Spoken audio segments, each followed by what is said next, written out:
because we're just going to hang out today and do stuff. Doing cool stuff. Mm-hmm. Hey, everybody. Hi, everybody. Welcome to episode 73 of Pintech Live. Still working on Vector today. Yeah. Last week, we managed to get that pesky rectifier board worked up. Solenoid driver.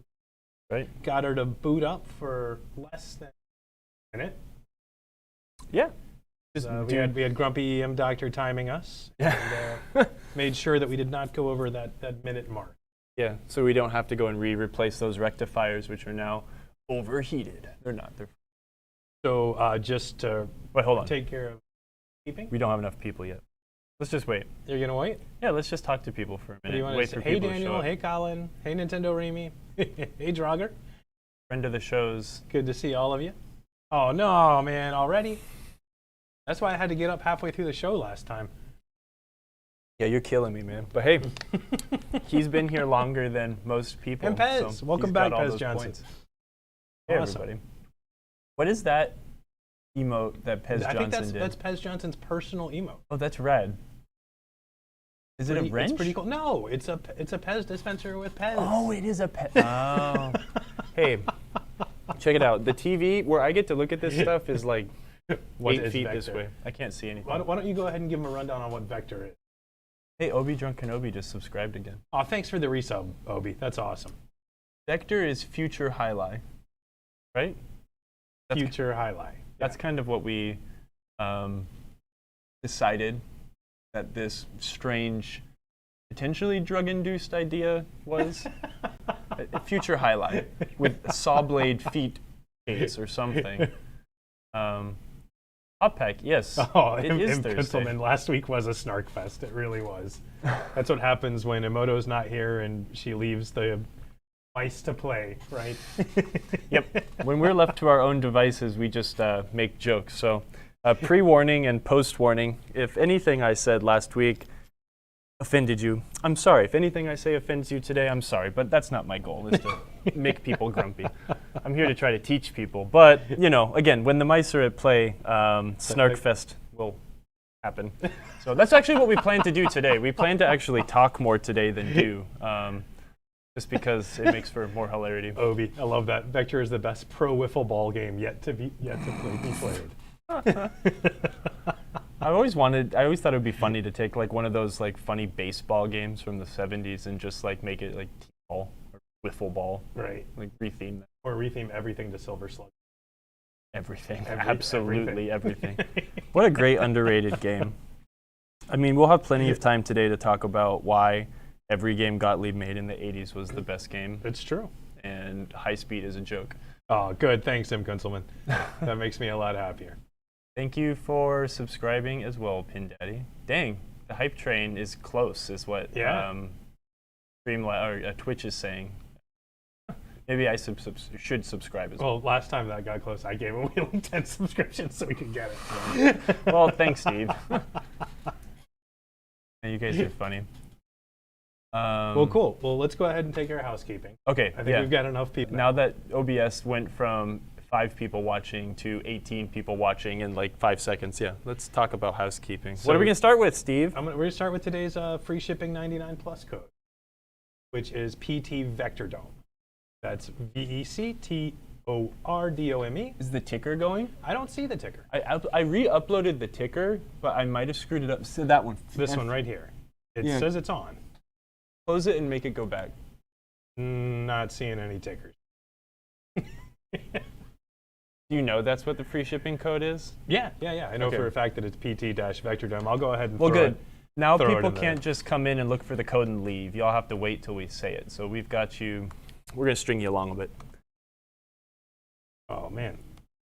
Vectordome. Vectodome? No. Vectordome. Vectordome. Okay. So that's one good bit of housekeeping. And why don't you tell them what we've got coming up next week, which is super exciting. It is. It's actually really exciting because maybe y'all haven't gotten to play Godzilla yet, but Godzilla is a very, very fun, very, very neat, very, very good pinball game.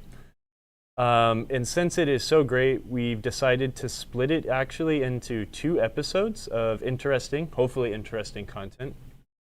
So next week with Emoto in town, we will actually be in the same room again. Those are always my favorite streams. We're going to feature the Pro, and we are going to deviate from our normal, let's look at the game, let's look at the new mechanisms, etc. And we are going to talk about the Kinect system.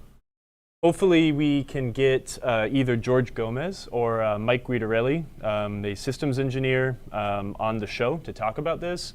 It's really neat. It's a neat thing that Stern is going to push and try to bring pinball, which really hasn't changed much since 1991 into the future. Oh, no, I guess 2012 with the advent of the LCD. But, we'll bring it into another stage in life, So that'll be pretty cool, I think. You haven't really messed with it. You don't have the insider thing. I don't yet, but I'm planning on getting it, and I just hope Draugr knows we're not talking about the new Xbox Kinect. Yes, no, it's Stern Insider Connect. It's neat. I was I'll be totally honest. I was very skeptical. What's up, Panic Steve? Good to see you again, man. Hello, it's. I'm glad Steve is here. I was like, wait, that's Steve. Hello, friend of the show, Steve. I was a little skeptical about the Kinect thing. I really didn't. Maybe it was like the way it was marketed or whatever, but what did it actually do, right? It seemed like a lot of like, oh, it might do this or it will do this, something. But now actually getting my hands on it, it's really neat. And I think it will definitely reinvigorate play on some of the older Spike games when they start bringing in new challenges, etc. It's pretty neat. What's up, Bat Out of Hell by Meatloaf? Good to see you again, man. He called us fools. He did. I call you a jabroni. He's not wrong. He's not. So last night, Bat Out of Hell by Meatloaf was drinking chilled gin and playing his beautiful Gottlieb Counterforce. Oh. Yeah, that's cool. Remember, he got the Counterforce. He got a new old stock Counterforce playfield when we were in Allentown. Okay. And then he bought a Counterforce afterwards. So now it's very Step 1. Get the playfield. Perfect. Daniel says it's nice to see pinballs connecting to internet together. Absolutely. Yes. No, it is nice to stepping into the late 20th. Yeah. Finally. Finally. The amusement industry always moves pretty slow, and this is going to be a really good big jump for Stern. It'll be pretty cool. Colin, post that in the Discord, and I will take a look. Put a link to them too, because I got 2, and one's okay, the other one is off. So. Yeah, I did for maybe 1 second, but George probably gets the opportunity to play Godzilla more, so maybe he has a higher score. That being said, so we're going to split Godzilla into 2 programs. The next time we will feature Godzilla will hopefully be with a premium that we have secured. Hopefully Stern will send us one of the first premiums they make. And then we will hopefully get in with Harrison Drake, the engineer behind this project, and maybe even have Keith Elwin come on the show. When did we had Harrison on board, right? Harrison did either Was it Turtles Black Knight? or no, we didn't do No, Black Knight. We didn't. When did we have He either did Turtles or the all the games when are did we have blank. Steve on? I think Elliot worked with. You're right. Yep, Yeah. Yep. And Elliot has moved on to working at Tesla, Cool. taking some Awesome. pinball knowledge and whatever he did before that onto the working at Tesla, which is pretty cool. So congrats to him for moving on to We're something still else. kind of connected. Mandeltorn's 6 Teslas now. So. Yeah, very Tesla super fans, Mark and Nancy. It's going to cost quarters to continue driving down the road. Best kiddie ride on the planet. Yeah, it really is. Throw a bucket and see where it takes you. So we'll see that. I think looking at Godzilla itself, and this isn't a dig at the game, the Pro, other than the really unique layout of the playfield, there's really nothing new mechanics-wise on the game, other than the really neat magnet post thing, which is really, really neat. But that is really cool. It's a really interesting setup, and it's so randomizing. It's a cool reinventing of something old, magnets and pinball. Let's do something fun with it. So yeah, the premium though just has so much going on. It's insane. Collapsing bridges and moving buildings and up-down ramps and turning Mecha Godzilla platform. I think, I don't know, it just seems nuts. So I think that'll be a much more interesting experience. In the past, when we did Led Zeppelin, we definitely, we had to have people come on with like CAD drawings and look at CAD drawings, and that's not as exciting as actually poking I and love touching. that stuff. It is cool. No, it really is cool. But I think it will be neat to have the actual visual in front of us with a camera as opposed to just a CAD. And congratulations to fellow tall guy Jack Danger for making his own pinball game that got turned into a actual made by Stern pinball game. Really cool. That's really neat. We are hopefully also going to get a Jurassic Park The Pin. I think they took the out. We're going to hopefully get a Jurassic Park pin to have on the show. Get to talk with Jack. That whole documentation, the whole process of how he designed his first game or that first playfield is all online, etc. But it'll be fun to sit in conversation with one Mr. Danger and go over his new super cool game. Fliptronic, hello, my friends in Texas. I am still extraordinarily sad I will not be seeing you guys in Houston this year, but you'll see Steve. Unless something changes and I do go to Texas, Nice. They ordered Jurassic Park. Awesome. I'm really excited to play it. Is that what it is, Obi? It was that extra buck to print the. Well, okay, maybe I'm wrong, but I've heard that the reason we spell color without the U in the U.S. is because when typesetting, you were charged by the letter per word, so they dropped the U in color to. Do you know that, or is that? I've never heard that, but I'm not. Steve is a language expert, so any of you guys on the Google right now, you could just go Goog it up and see what's true. We're doing a speaking panel in Houston. Dude, I will definitely make it to that. I'm so sad I won't be there. I need to repay for the wonderful Buc-ee's care package Bex sent me. I love my Buc-ee's shirt. I love my little Buc-ee keychain. I also have a Buc-ee's hat. Thank you. I should have worn it today. So yeah, that'll be pretty cool. I don't know. I'm excited. Oh yeah, thrilled. I think Steve and I are also going to maybe stream some Godzilla or something like Godzilla, such as another pinball game next week. But maybe we'll play Godzilla and do it really poorly just to make you guys frustrated. Oh, yeah, that's why I would be playing frustrated. Oh yeah, no. Pinball skill. No. We do this for just to remind people that we are not God. Yeah, I think Pez is closer to the truth on that. That back around 1900, there was a movement to further distance America from the British and to remove all unnecessary letters from our spellings. There was even like a movement to remove like most vowels. That's weird. Which is strange. Well, but you know what? That is very uniquely American. It's like, we're very vindictive, so we want to distance ourselves from Britain by changing letters and words. Or the other thing is the capitalist part of it. It costs more money to put that U, so let's just take it out. We don't need that U. The devious Dr. Doom. Hopefully the owner of that game didn't see you do it. Whatever. If the legs didn't come off, a death save isn't bad. Yeah. You're fine. Whatever. Godzilla 98. Yeah, unfortunately, we don't have one of those. Actually, fortunately, I'm glad we don't have one of those. Jonathan, the code is going to be all capital letters, PT, as in Pintech, -Vectordome, all one word, Vectordome. Yes. I tried to upload Emoto's little fancy ticker, but for some reason it didn't work. So the Phils are here. Hey, what's up? Howdy. Thanks for the great stream. Thank you. Coming. We haven't done anything yet. I'm very. I'm glad that this is considered great. Thank you. Man, we are going to work a little threshold bit. Here. But yeah, lots of cool stuff with Stern. Also, interesting news today that Gary Stern stepped down as operational president of Stern Pinball today, and he is now just the big boss. I think that's a title that is better than president, just the boss, CEO, whatever else he's going to call himself. Shorten it to the boss. The boss. Right. I think that's a great title. Very Chicago title. There's some really cool pictures of younger Gary Stern on Facebook. Stern announced, did like a post about it, and it's kind of neat to see Gary with his salt and pepper hair, Kenny Loggins style. Hey, Maybe Gary Stern Is my does. sound not good, Josh? Are you being serious, or is this just you want to see inside my head? Because I don't think you really want that. Josh? Hey, Josh, did you mean to butt dial me? Or did you call me just to make me say something? Anywho. Let's get on with the fixins.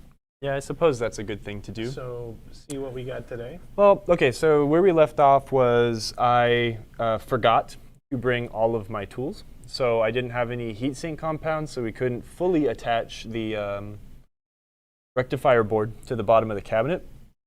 But when we did turn the game on, we did have a perfectly booting game, which makes me extraordinarily happy.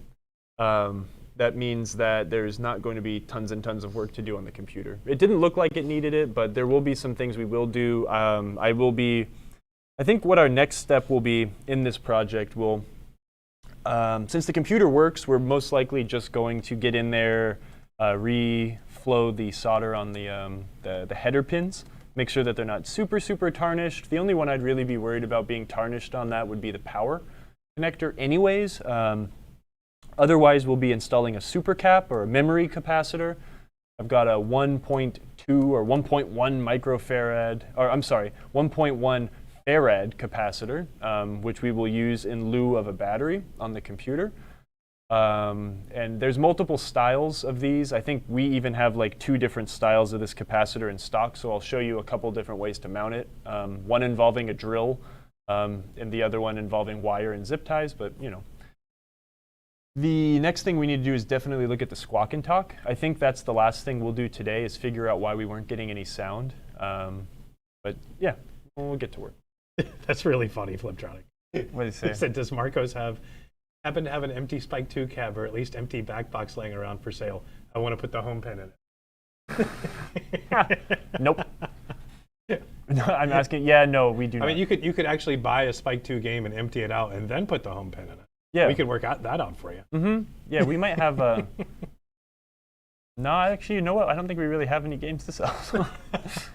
Like most people, we don't have a ton of games in stock right now. So, found an empty cab in Dallas, but no back box. You know what? I think we have like the bottom panel of the back box. So all you need to do is order from Stern the 2 wood pieces and then the back panel, and there you go. We could help you out. We got the hinges and everything. That's crazy. You're crazy. You're doing some nutty customization on that game. That'll be funny. At least it'll have a coin door. How do you have an empty Spike 2 cabinet? I mean, I guess if something got badly damaged and they sent you a new cabinet or something. I've done that before. Anywho. Okay, Colin wants us to stretch, so I'm going to start working and stop reading the chat. You guys are too much. So let's see. You got it from Fawn. Let's put the handheld camera on in just a second. I'm just going to disconnect a few plugs down here. The game is unplugged, so I'm not going to that myself. Too bad. And I just put away the lacquer thinner, but I need it again. And this napkin will work in place of paper towel. Give me a second.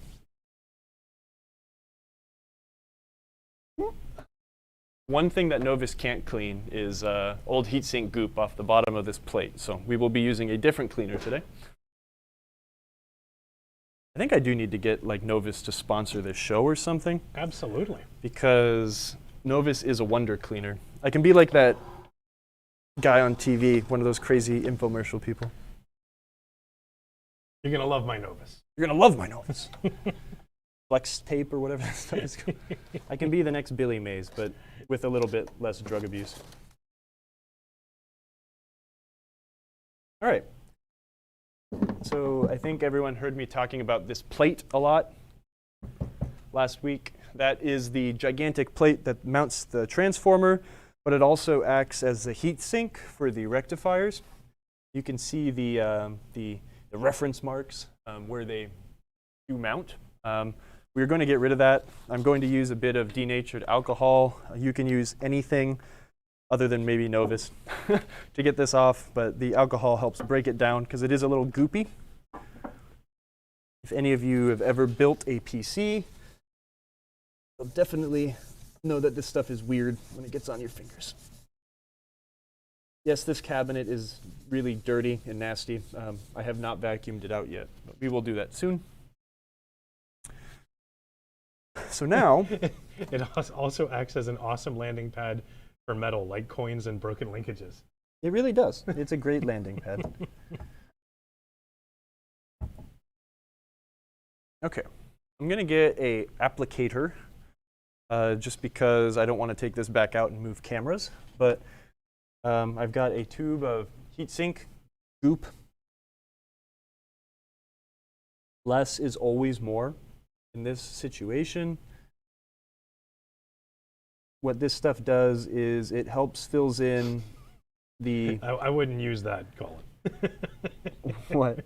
What happens if you only have natured alcohol? Well, You got to pull the nature out of it. yeah, before you got to can use yank it. the nature out. A denaturifying machine. I think Acme might sell those. I'm just putting on teeny little smears. I'm not even using like a grain of rice style application, which I usually do, like 4 little dollops. Since I'm smearing it out onto a screwdriver, just leaving a little bit in each corner. And what's going to happen is we are going to be tightening this down. There are screws that go straight through the middle of these guys, and that will help pull this very close and snug to that plate, which will then flatten and spread out all of this stuff to make a decent, a halfway decent coat around the outside of the rectifier. And that will help dissipate and spread out the heat and make better contact between these surfaces. Let's see. It does get messy, but I can kind of see where all of these things need to screw in, so I'm going to hopefully lay it as close as possible. And then I need to remember what I did with the other screws. This is the problem with filming this stuff week after week, is I'll lose things. I'll find them soon. Did you forget anything today, Kyle? I didn't. I have everything, but I forgot where these screws got put. I'll find them though. Oh, great. Don't tighten them all the way down. This is actually like a pro tip for anything that you have to tighten down. Don't just tighten one screw all the way down. Get all of them started. Start snugging them down. Can't find the hole.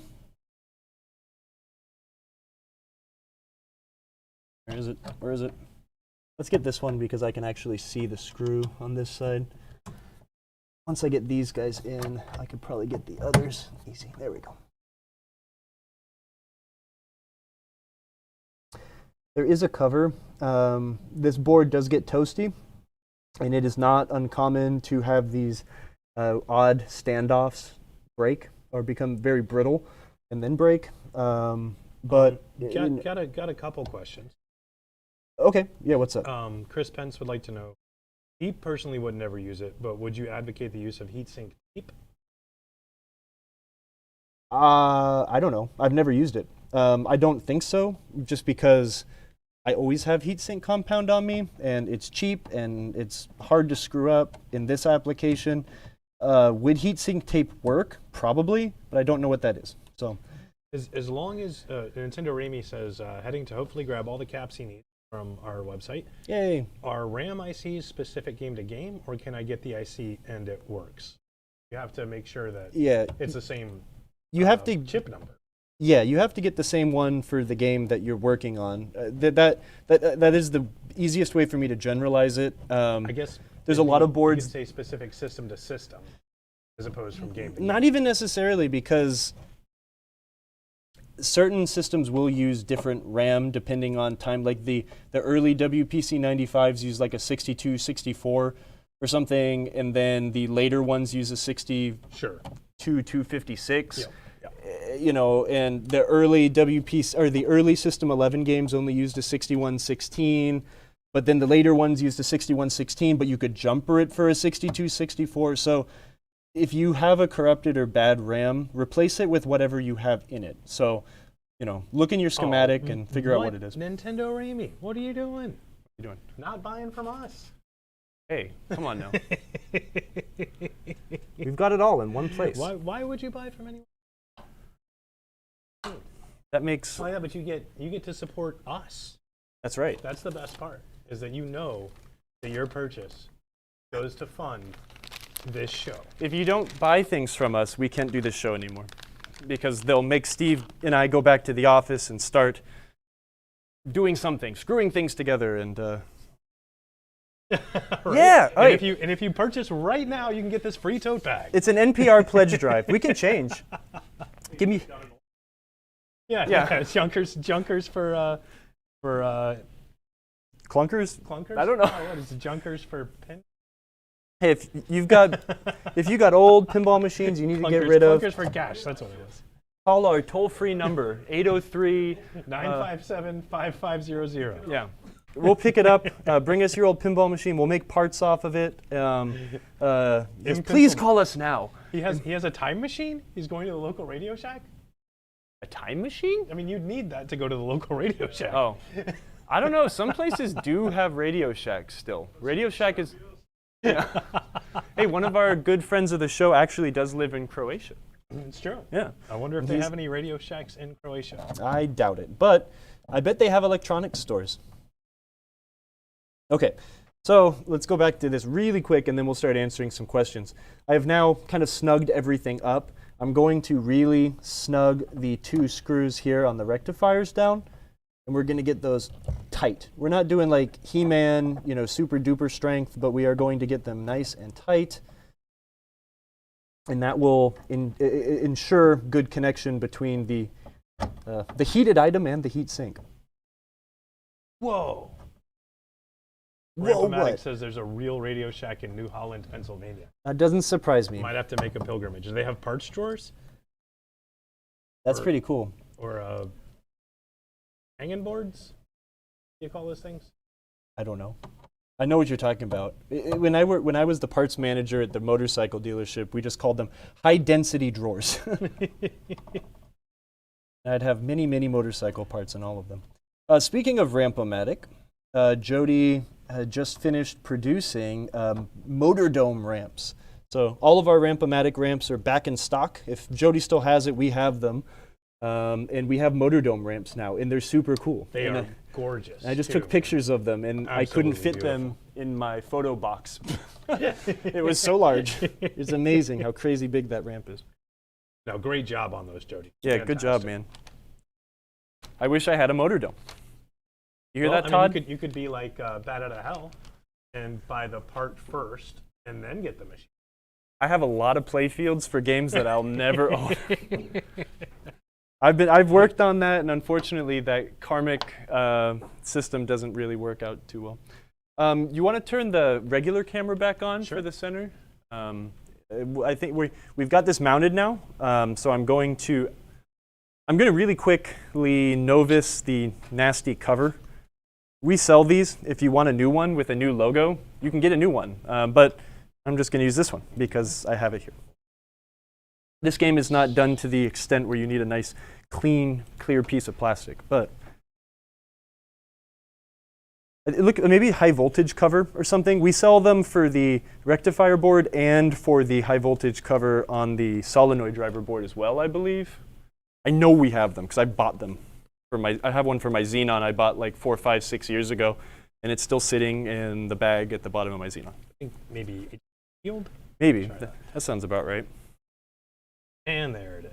Okay, hey, you know what? Maybe we don't have the one for the rectifier board. I could have sworn we did. Maybe I shouldn't put this on, and we should research that and then sample it out. Absolutely. Yeah, let's get them done. They seem dumb, like it's not an important part, but it does cover, it's an odd design. It's not often that pieces fall off of the bottom of a pinball game, but if something did fall off of this game and it did find its way onto this rectifier board, there are chances for fire and sparking and big nasty things to happen. So these things are important.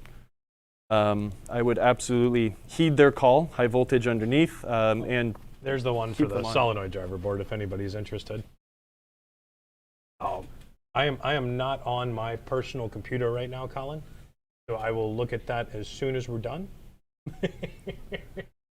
What did you say? It's a Discord. He wants me to look at his beard bags. What did Josh say?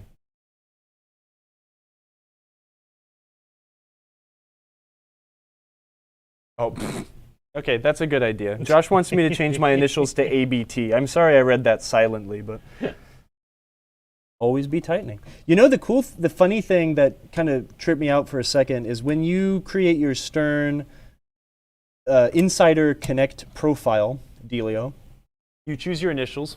You also choose your name. I chose Black Cat. I love black cats, and that's the name of my business. But when I got a high score on Godzilla, it like automatically had Black Cat entered in there, and all I had to do was push bam, enter, and it showed me all my rewards. It was cool.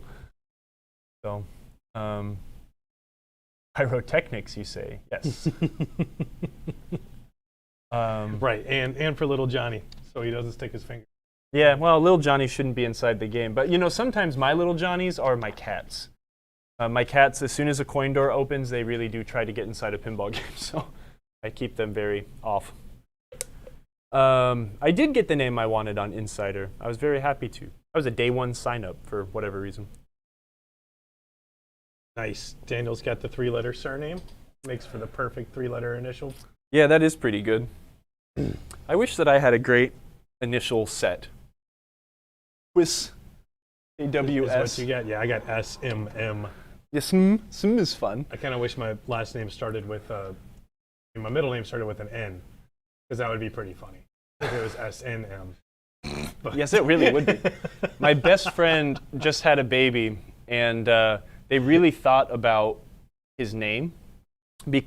Well, of course you do, but they really thought about how the initials were read out, and not to give away the name, but his initials are OHM, O-H-M. Nice. And my friend Richard is he looks like Dave Mustaine, super long, beautiful, blonde, curly hair, and we've been in a bunch of bands together, you know, shredding. He's definitely a thrash guy, but Ohm is a great name for a metalhead's baby, I think. Also, he could be an electrical engineer. I'll teach him Ohm's pull law. That camera back a little bit. Oh yeah, I'm gonna rotate it now. There you go. We're gonna look at the game for a minute now. Howdy. Beautiful. Hey, Nolan. Hi, Nolan. Weekly pinball friends. We could be everyday pinball friends if you went onto Discord. Yeah. I got great salesmanship tactics, don't I? So I'm gonna plug the game in. Let's give it some juice now, and we'll watch it work. I don't remember my flowchart of, actually that's going to be a great segue into just getting into conversation. I don't remember my flowchart of what to check first on a squawk and talk, but let's also do this for giggles. Actually, you know what? I do not have, could you stand up, Steve? If you could maybe drape that cord over the other side, then I could actually move this camera. Thank you. All right, Bishop. So let's fire this thing up. Well, hey, let's do this too. I'll do a little bit more teaching. We're a little bit past the quarter mark. So this is our computer. This LED tells us a lot. This LED, every time this flashes, it is completing a check. I do not remember what all of them are. I remember. Wait a minute, old school EMs. You know Ampy? Ampy's awesome, man. I've dealt with Ampy plenty of times. He's bought a lot of parts from us. And back when I was in part sales, I talked to Ampy quite a bit.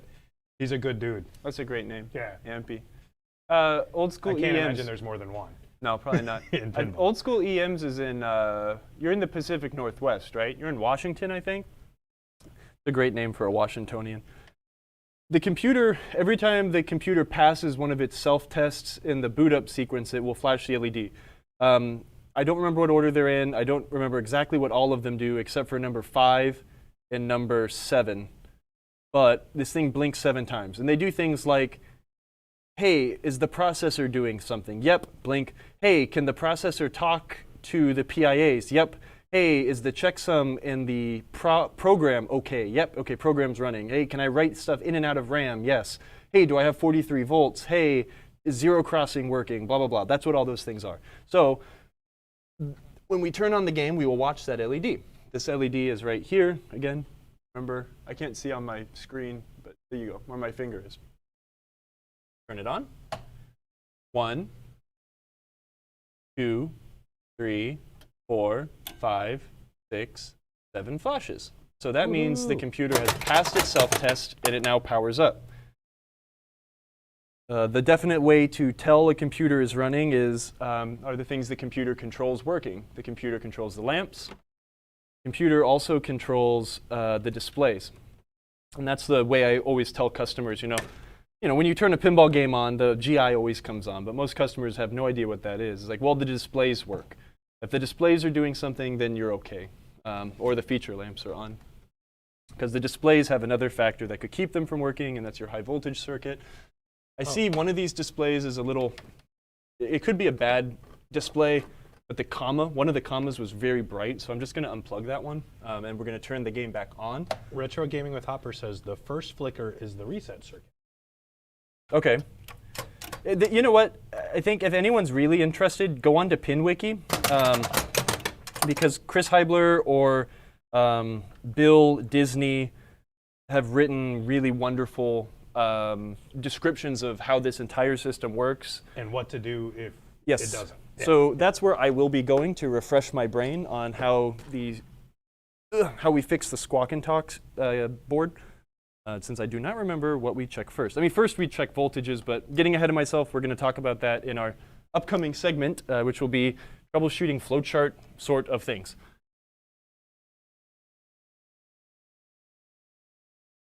There's a problem. This bulb is burned out for the solenoid expander, but we'll go over that another time too. Okay, we've got a Bally back box here. Normally the first thing I'll do when I know I have a good booting computer is I'll just let it run for a minute, but we are going to do, we'll do 1 or 2 checks. I did this on camera last week, but I didn't explain what I was doing. So let's explain. If your game is still using the high voltage displays, the gas plasma displays, and you haven't switched them over to a pin score yet, which do not run on high voltage, you're going to want to do this to extend the lives of your displays. You're going to get your multimeter.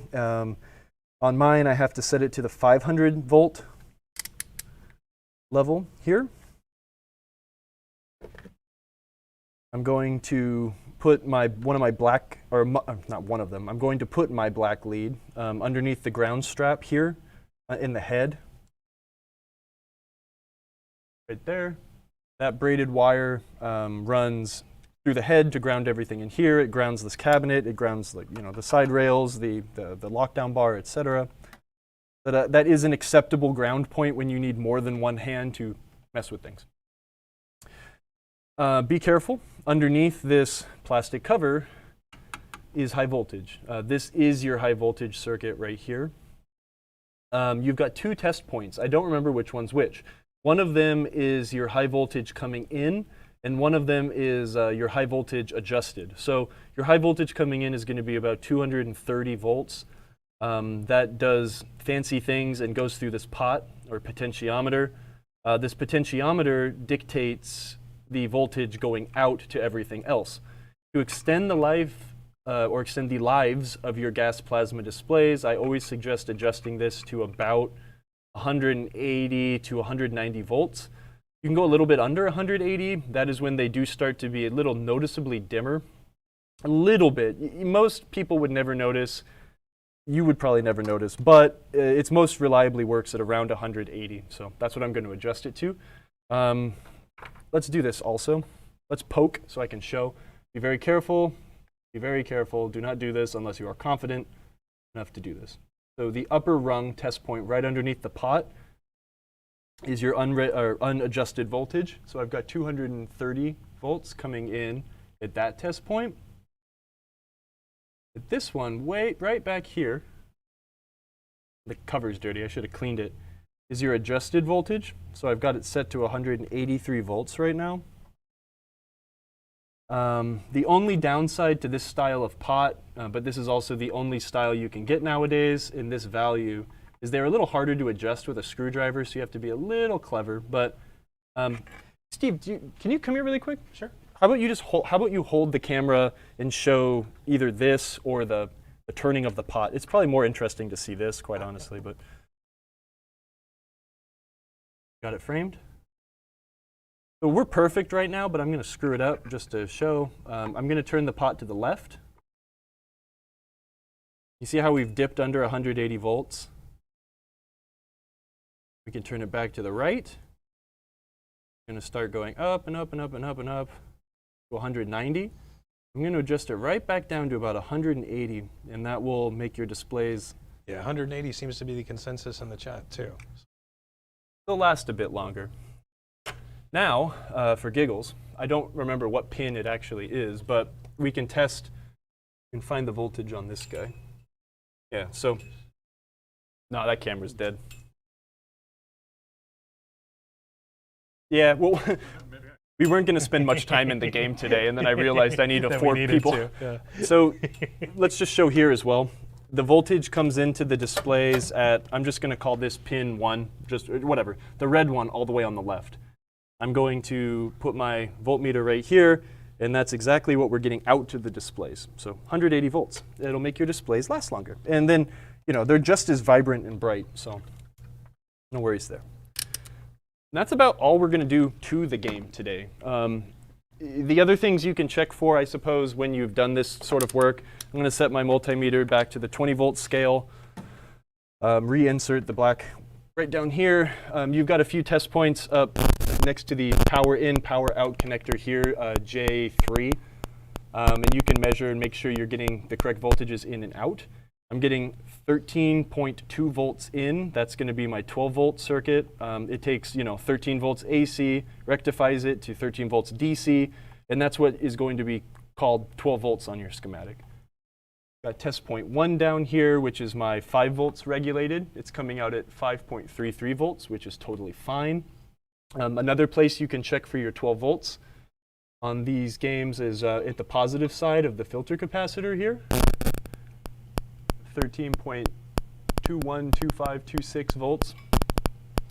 There's other test points on this board, one for like the 43 volts. Test point 3 is for 5 volts on this board, where test point 1 is 5 volts going out of the connector back to other boards, right? Remember I told you about the patch wire we want to run, but the newer games kind of solved that issue.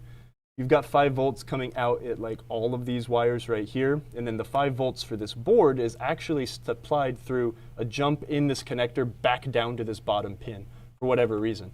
This bottom pin also very commonly cracks, and then you do not have a functioning solenoid driver board for the output. Your voltage regulation is fine, but everything else doesn't work. So if that's your problem, test point 3 is good. Test point 6 is probably 43 volts. It's 5 volts also for whatever reason. There's a 43 volts somewhere, but it's not important. So anyways, that's what you're measuring. If your game doesn't boot up, you don't have 43 volts. It uses the 43 volts to divide down to figure out like the zero crossing on the computer. That's your 7th flash. If your game doesn't have a 7th flash, it doesn't have 43 volts. So check your fuses on the rectifier board. That counts for games that use this rectifier board or the transformer rectifier board combo in the head. That one always trips people out. The Bally games are fused in a way where all of the playfield solenoids that are not the flippers are on one fuse on the playfield.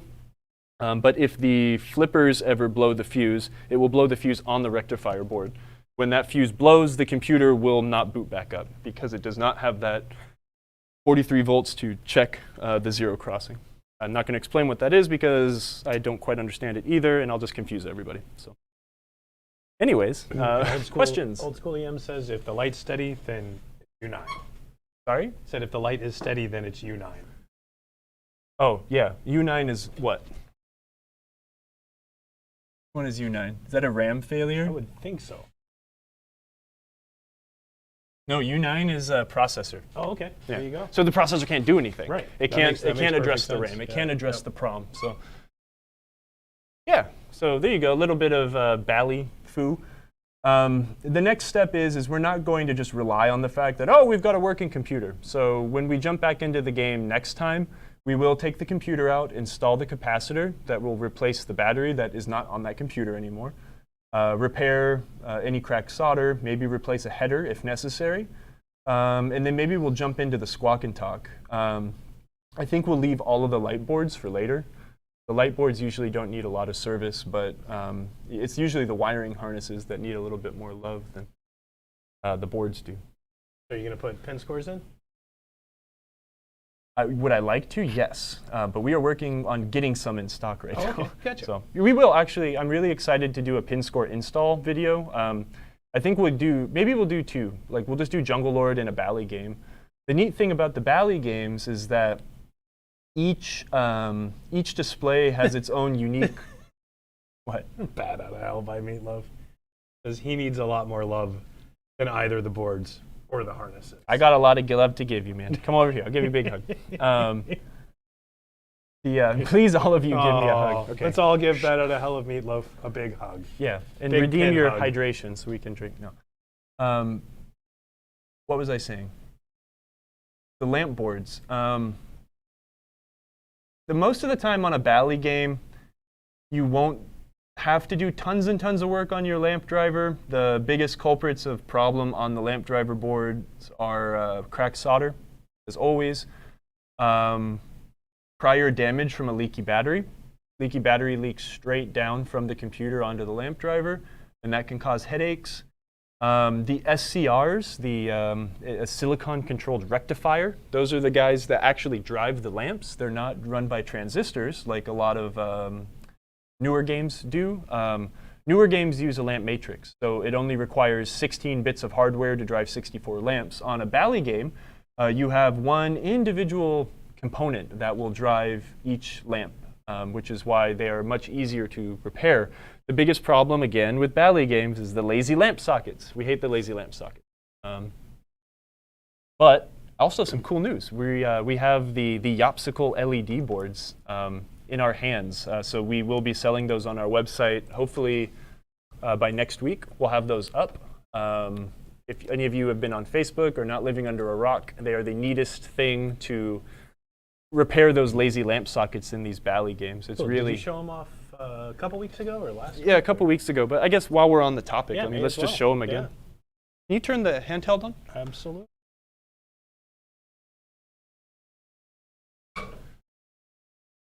Whee! Dutch Oh, angle. look at that sweet Marco t-shirt. Oh man, I love my Firepower shirt. It's so rad. Like raster graphics. Anyways, this is the Yopsical. Not gonna focus. So, brilliant, crazy, mad scientist David Yop experimented with mounting surface mount LEDs to popsicle sticks and then drilled holes in them and mounted them in his Bally games to try to come up with a modern solution for the issues that the Bally lamp sockets have, right? And they're brilliant. They're super neat. This is a early prototype. Not quite as early as the Superglued popsicle stick. Not as early as the Superglue popsicle stick, but this is an early working prototype of the board. David has been really fun to work with because he has taken some ideas that I've had and put them to realization. Instead of using a fixed size hole here, we've actually elongated this hole, so now it is like hot dog shape. So depending on, Bally games could use all sorts of different flavors of sockets, right? One with a couple 90-degree bends and then a lamp sticking up. That's one way. They would also use ones that were mounted out at like a 45-degree angle for long reach. So hopefully this will be long enough to reach any far sockets. Steve is cracking up. I'm not going to lick it. but you want to be a Twitch guy, right? No, I'm not an e-clown. I don't get paid to be an e-clown, so I'm not going to do that. Okay, just a little lick. Off cam. There you go. Nice. Okay, I did it. Ugh. Wait a minute. We're supposed to get like 50 subscriptions for that. Yeah. Where's everything? Hey, what's up What's with you? going on? Okay. Throw us some bits. Now man. that I've Kyle's never gonna degraded lick anything myself again. down to e-clown level, these things are just super cool. We're going to price them at about the same price as it would cost to buy an LED and a lamp socket. And we are going to encourage you very greatly to buy many of them. They come on big sheets where you can break apart, and I'd much rather mail you a sheet of 50 than mail you 5. So please buy a lot. They're really cool. And I really think y'all will love them. We're going to use a bunch of them in Vector. Every time I find a bad lamp socket, we will do it. talking about Bally lamp socket. Can you throw the other camera on? Yeah. The both styles of lamp sockets Bally used were just hot garbage. The bayonet style lamp sockets were just really bad. If you, I'm sorry. there you go. Got Hey, the the bayonet ones were bad. The ones in this game that are really common, the wedge-based sockets are just also quite bad. They're very cheap, and they weren't designed to last 40 years. So this is a great way to just be a one-and-done solution. I think everyone will very, very much like them. I think we want to keep the viewers that we have, so I don't think we're going to do any throw. Yeah, no. You'll have to catch me on my. No, just kidding. Link in bio. Come over there. Just kidding. Oh. So yeah. Hey, we got a question potentially. I'm cleaning up a similar power module in a Xenon. Do I want heatsink compound anywhere else other than between the bridge rectifiers and the chassis panel? No. Yeah, heatsink compound goes between those pieces, and again, it fills in like the irregularities, the crags and crevices on the actual heat sinks. I'm sorry, the rectifiers themselves, and also mates them up nicely with the panel at the bottom of the game. It just helps with a smooth heat transfer. Now, again, we want there to be it to fill in those peaks and valleys to make a good connection. If you have a big, gigantic, honking, layer of heatsink paste between those things, that will be very bad for thermal transfer. So again, less is more. If you think you have too much, you probably do. So take a little bit off, right? We're doing just a teeny bit here. So what happens if you put too much on? It will not regulate the heat as well. It won't transfer the heat down to the metal bracket as efficient. Okay. So it's like that on a computer processor, right? If people have done tests with those things. If you put, there's a billion different ways. People are like, oh, just put a grain of rice or put 4 pea-sized things in the corner and then put the heat sink on, and then they'll run them through stress tests. And it is found like every single bit of time, a little bit less is always more. Retro Gaming with Hopper says on the amp on the soundboard. Oh, well, yeah, he was talking about the rectifier board, not other boards. Most of the time when you see something mounted to a heat sink, there is going to be a little bit of heat sink compound on the component against the heat sink. Most of the time. I mean, there are instances where you've got hot components, like the Giganto heat sink here, for this case rectifier regulator, that's just mounted with a small silicone pad, and it does, I'm not a thermal dynamicist. I couldn't tell you what kind it is, but it doesn't require that. Anyways, what is a WWW? World Wide Web? Pinball acronym. That I'm about to go install my WWW on location, first time. If it wasn't him, I would ban him because I hate pinball acronyms. I know you hate pinball acronyms. You hate the Oh, TLAs, I know what it is. You hate the Wild Wild West, because he was posting pictures of it. But that's a weird game to acronymize. I mean, right? Yeah. Hey, I got my Williams HL over here. Yeah, that's true. I got my electromechanical Wild Wild West here. Okay, but instead of making fun of Ty, because we did just give him a hug, we can't berate him now. He's going to install his Wild Wild West on location. You are the man. You are what pinball needs more of. Show the old stuff. Absolutely. First time. Good for you. Any types about putting the game out on location? Yeah, get ready in about 24 hours to go back and fix it because something's going to break. Be very... If you think your coin mechs are working, go back in there and make them break and refix them. It's really difficult to... The coin handling stuff on old games is notoriously annoying. What year is Wild Wild West? I thought that was like a dime game. Is Wild Wild West even set up for quarters? Did you have to do some modifications there to add quarters to the game? Or are you operating it on dimes? That would actually be really awesome. You know what? I've noticed dime coin mechs are extraordinarily expensive for whatever reason. Probably because they're not really used. They're probably in short supply. They're all old now. It looks like Wild Wild West was 69. See if you can find a picture of the front of the game and see if, do that one and see if it probably has a 3 slot. No, it has 2. It says quarters. Quarters. Huh. A lot of times with those like mid or late 60s games, you'll see like 3 slots sometimes, like 1 game for a nickel, 2 games for a dime, and 4 games for a quarter or something like that. Oh, he says the setup for nickels, dimes, and quarters. Yeah, that's awesome. That's nuts. That's super cool. That is nuts. That's exactly what I just said. Dang, we're like connected right now. Which is neat, you know. It's funny that like crossover time, right? When like things were still a nickel, but they wanted them to cost a dime, but then they're like, well, if you got a quarter, we'll give you a real good deal. The first super values. Just make sure your coin handling stuff is good, because remember, you're going to put the coins and stuff into a game like someone who knows how to put coins into things. A majority of people that are going to see your pinball game have no idea how to stick coins in things anymore, and they're going to like very gently put it in and drop it, and it's going to like dribble down and get stuck somewhere. You know, maybe consider if the people or you trust someone at the location to have a key to maybe mess with some coin handling stuff. It's that can be a problem too. How many cars do you have, Mr. Carr? Because he's got Daniel an has a lot of old-timer cars. Ford that's a 69. Mark, you should come on the camera. Yeah.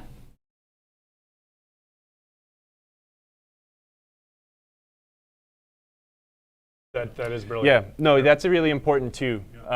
Put a scorecard or add something on the apron somewhere. Yep, your player base will tell you what's wrong. But yeah, definitely have an email or a phone number somewhere on the game how to contact you. You know, and there's going to definitely be like a shakedown amount of time when you put your first game on location.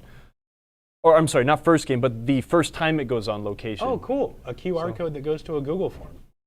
Dude, that's awesome. That's a great idea. Yeah, absolutely. Well, I guess, yeah, we're living in the 21st century now, so we can do those sorts of things. Yeah. Jeez, Mark. What does QR even stand for? Quick response. Quick response? Yeah. Huh. I believe it. A 2-letter acronym. But yeah, you'll probably get a lot of calls in the first week to fix things, and then you will not get as many calls to fix things after that once every teeny gremlin that have never existed in your house have left the game.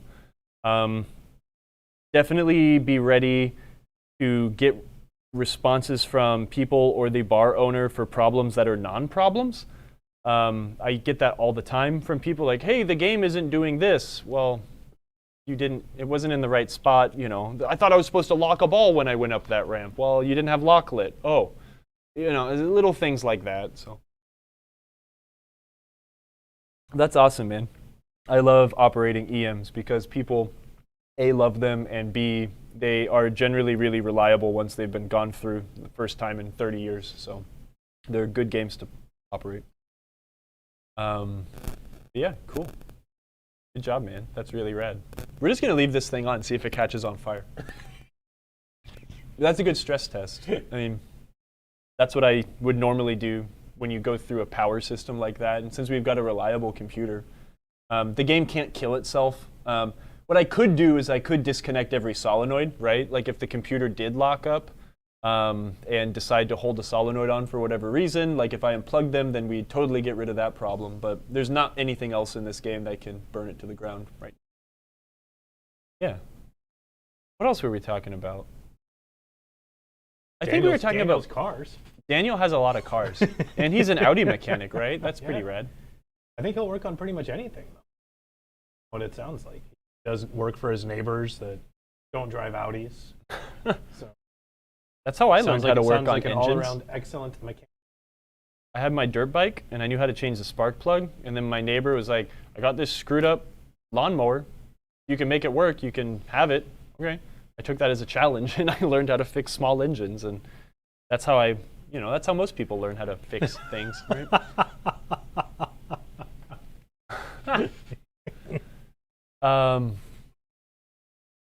We're not licking anything.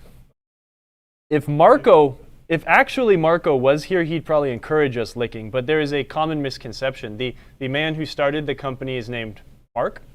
You've probably met him at a pinball show, so he is the Mark behind Marco. But then we also have Marco, who is not the Marco behind Marco, in the naming sense, but in the actual physical sense, he's definitely a Marco behind Marco. Anyways, taste things for knowledge. Hey, tasting things using your tongue is a great way to know if there is battery corrosion on things. You won't get that taste out of your mouth for a long time.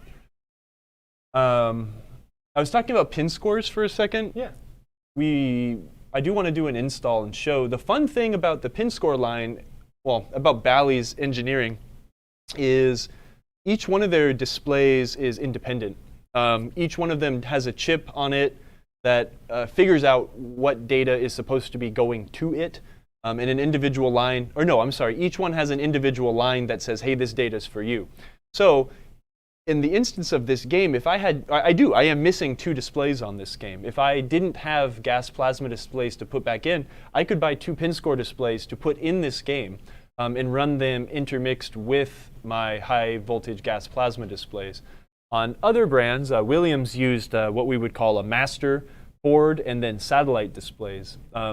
If you were going to want to replace your Williams game with a low voltage, a 5-volt pin score system, you would need to replace the entire unit.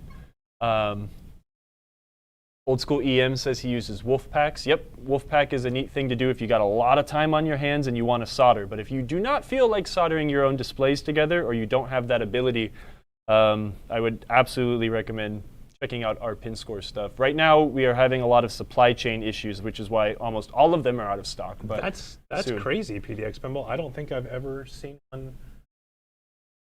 like Yeah, that. it had the dollar bill acceptor in Really? it. The first Vector I had a dollar bill acceptor in it. Cool. Yeah.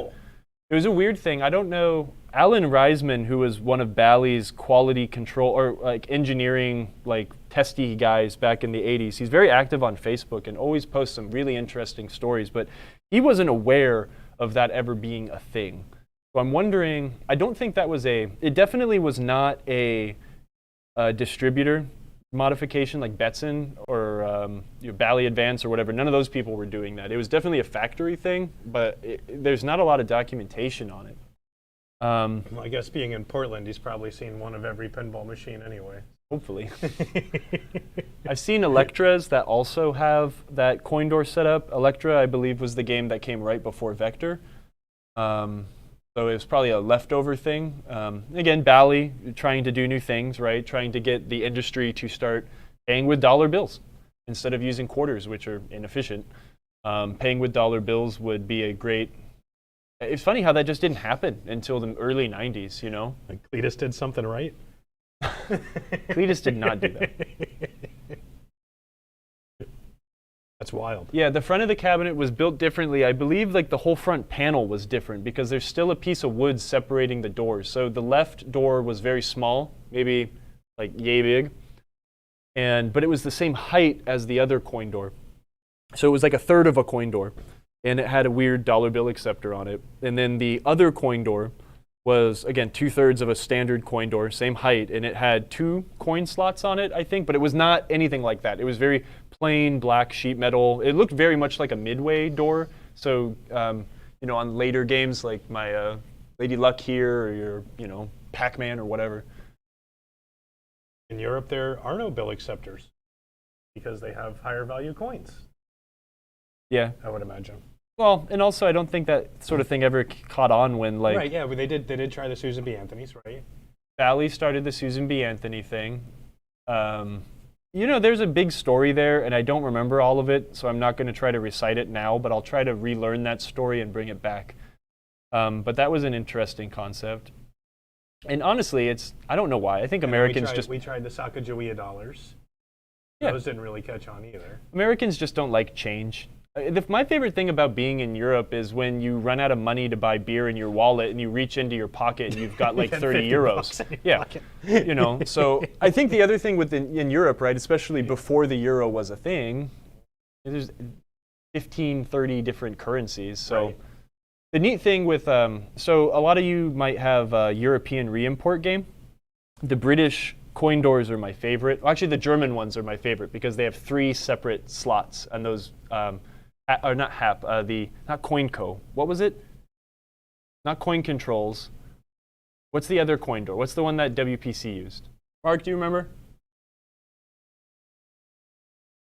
Entropy. Entropy. Yeah, the Entropy coin door with the 3 entrances. I love it. But they used, the British ones used a single entrance coin door, and it had a learning coin mech in it, which is really neat because it was programmable. You could set it into programming mode and put one coin through it 3, 4, 5 times until it learned whatever it was looking for, and then apply that to a credit value. So in England, if you put like hi Mark, if you put like a 10 pence coin in, you know, you'd be able to use your 10 pence coin, 20 pence coin, 50 pence coin, £1 coin, £2 coin, or whatever, and it would be one coin door that would accept all of those currencies. And I always thought that was really, really fascinating.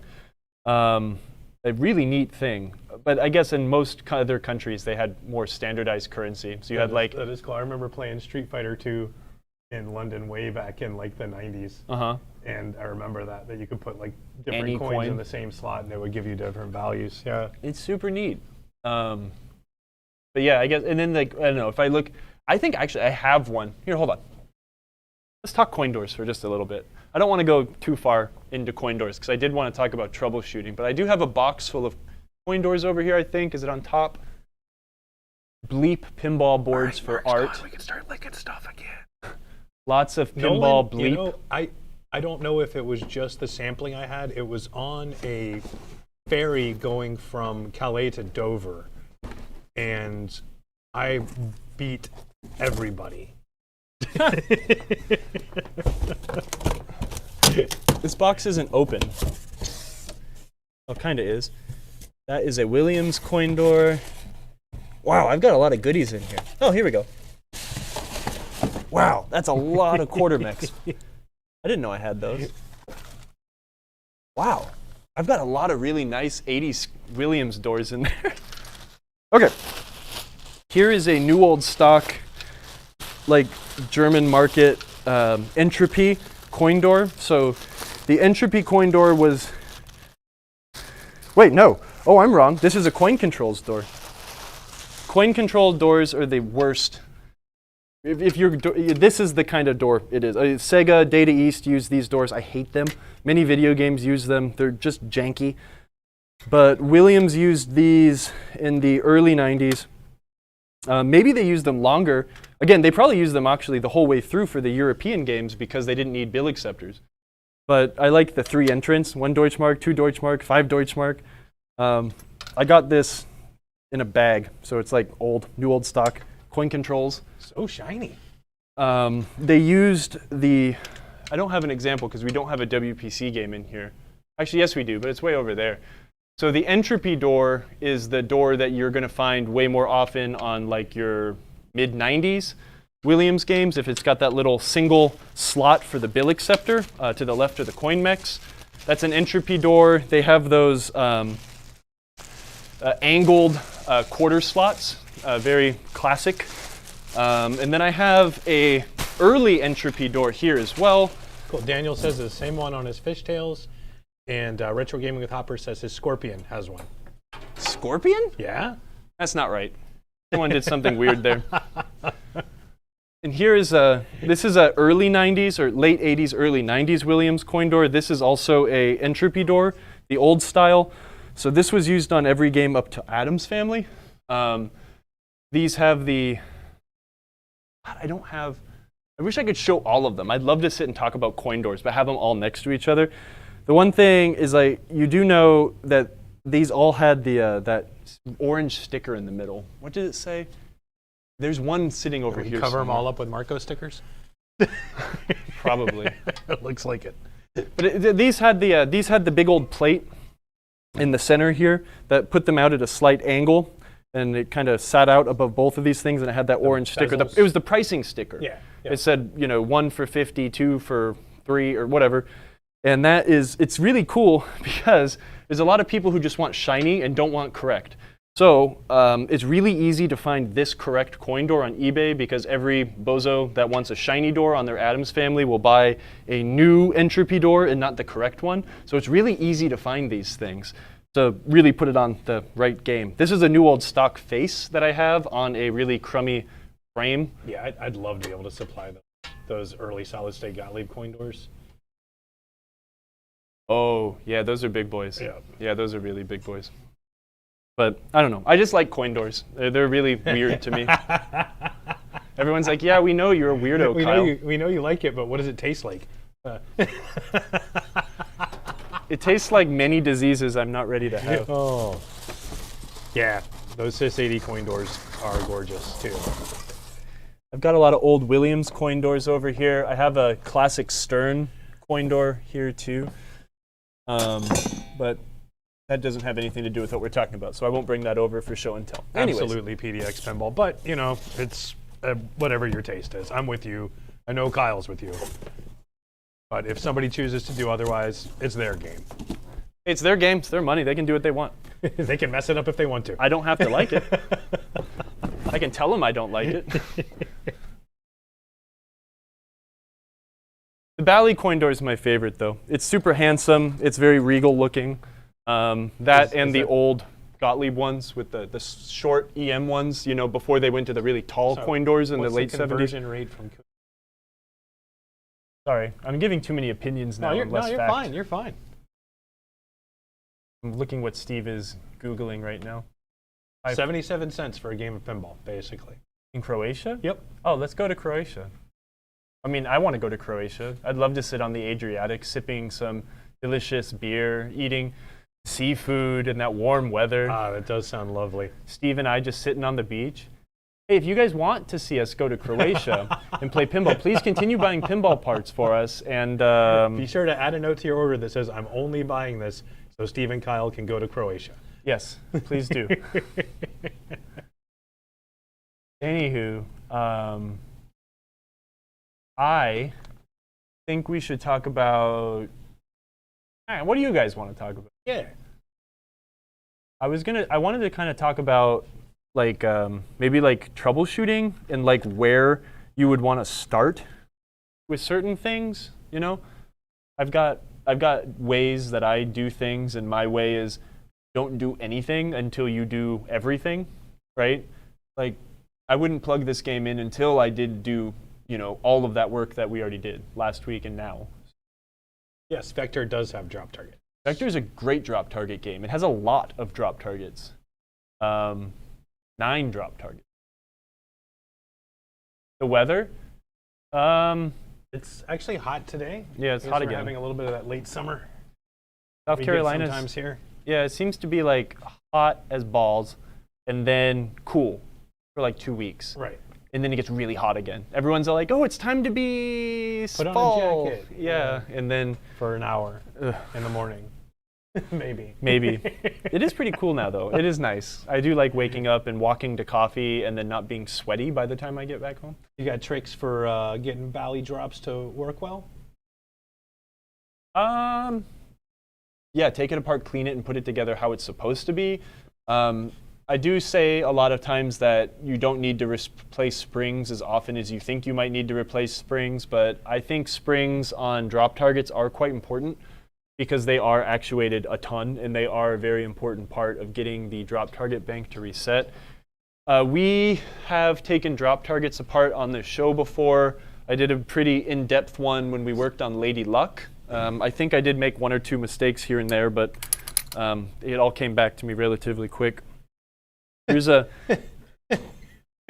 what? So where would you start if you had hanging wires, spliced and twisted together wires, turn it on and have flashing lights, but nothing else? If that was a real question, I would undo all of the gross stuff and fix it, and then fix it from there. There's something to be said about something that works in the condition that it's in now versus the condition it should be in to work, and I'd much rather have something set up where it's easy to follow the manual. You know what I mean? Like you can look in the manual and figure out the information you need as opposed to having splices here and this and that there. I would 9 times out of 10 disassemble it, assemble it the way it needs to be, and then start fixing it. I mean, that's the start of that process, in my opinion. Okay, so back to the drops, because Sambuca's on board too. How to unbrick? No, you can't. You just can't unbrick Bally drops. It just happens. So there's a couple things, right? Put the small camera on, and we'll just talk about the phenomena of brick.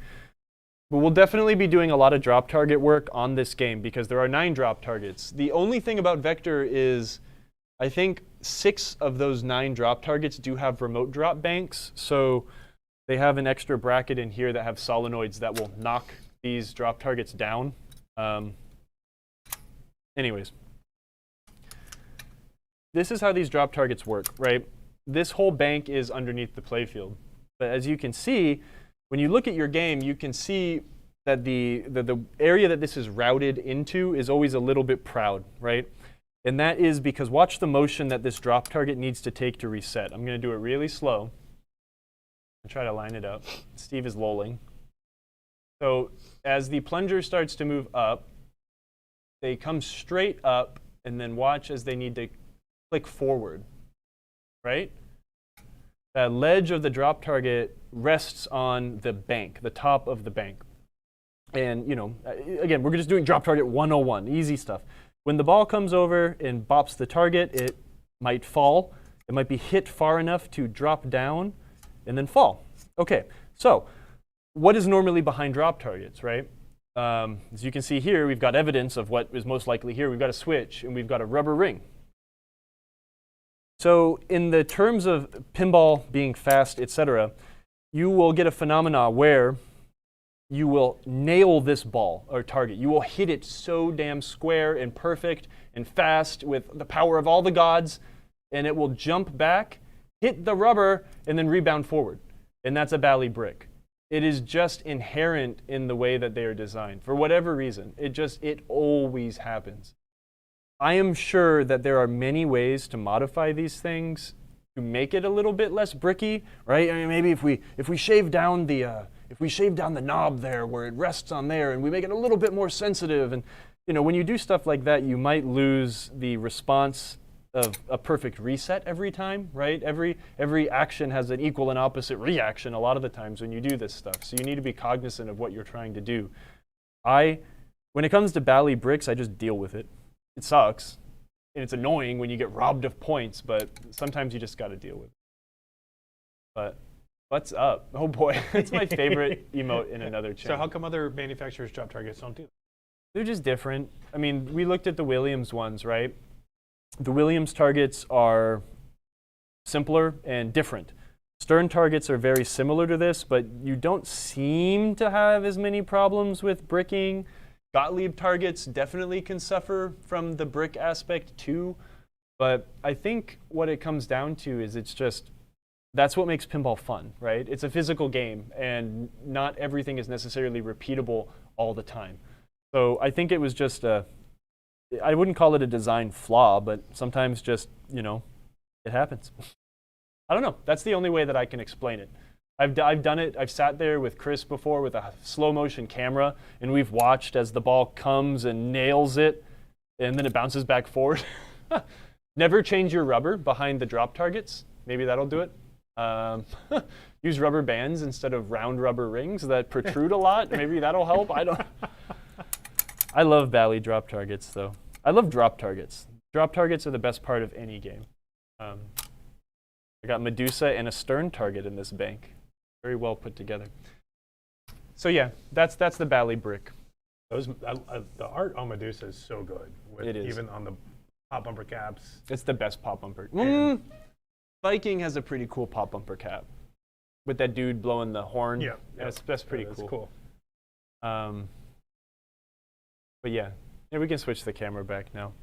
You don't want just a shot of your chest the entire show? That's pretty abstract. I'm sure people would like it. No? All right, cool, we're back. Yeah, no problem.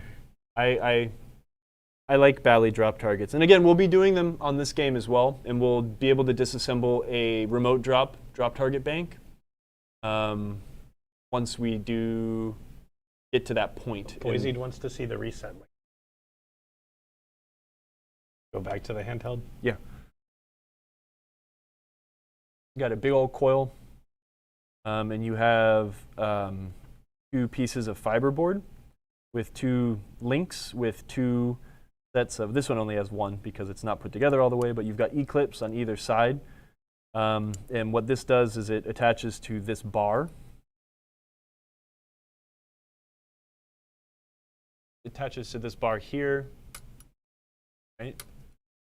and that bar rests up or will make contact with these with these links here, which the drop targets are attached to.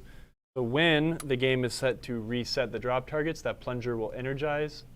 Crap, everything's backwards, sorry. And it will push all that up, and it will reset.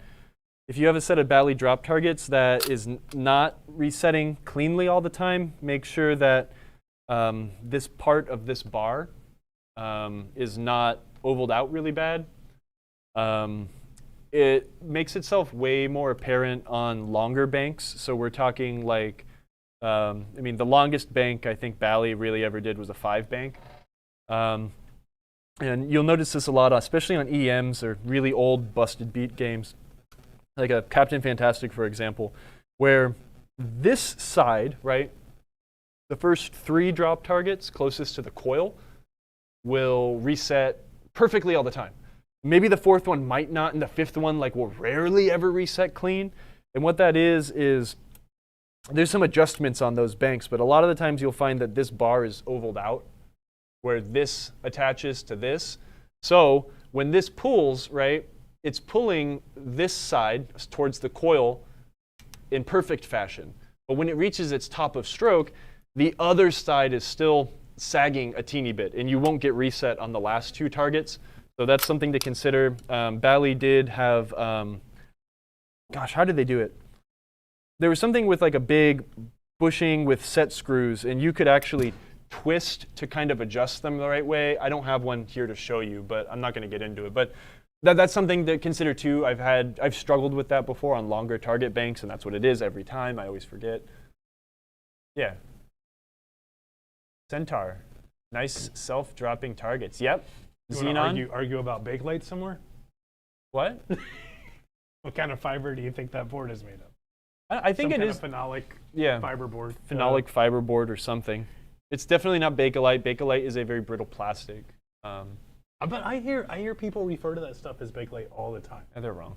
You sure? Because I just Googled Bakelite phenolic fiber, and it looked exactly like that. Bakelite. When I think of Bakelite, I think of 40s plastic, right? Because I have like a Bakelite Viewmaster. Okay. That's like doesn't feel anything like that fiberboard. Okay. So is it like fiberboard impregnated with Bakelite? I mean, it just doesn't seem to make sense because like Bakelite is so outdated at this point. I mean, why would you use Bakelite to impregnate fiberboard? Doesn't it make more sense just to like use something else? I don't know. I don't know. I'm not an expert. I'm just have opinions. What's the trick to raising a Pirates of the Caribbean playfield totally vertical so you can work on the ship disconnected? The stern Pirates of the Caribbean, I mean, it will lift up totally vertical. It's just got sliders. Lift the plate. You put the other camera on. Oh, yeah. The Jersey Jack one doesn't have a ship, so you're definitely talking about the stern one. I mean, you'll just grab it under the apron, lift it up, pull it forward, and set it up back against the head, and that will get you into that position. Let me tell you, working on the ship is definitely an exercise in patience. It's a pain in the butt. It takes a lot of work to get to that section of the game, but in my opinion, I'd always much rather work on something on the bench as much as I can. So, if you really need to work on that thing, try to remove it 100% and don't strain yourself trying to work on the bottom, corner of the playfield.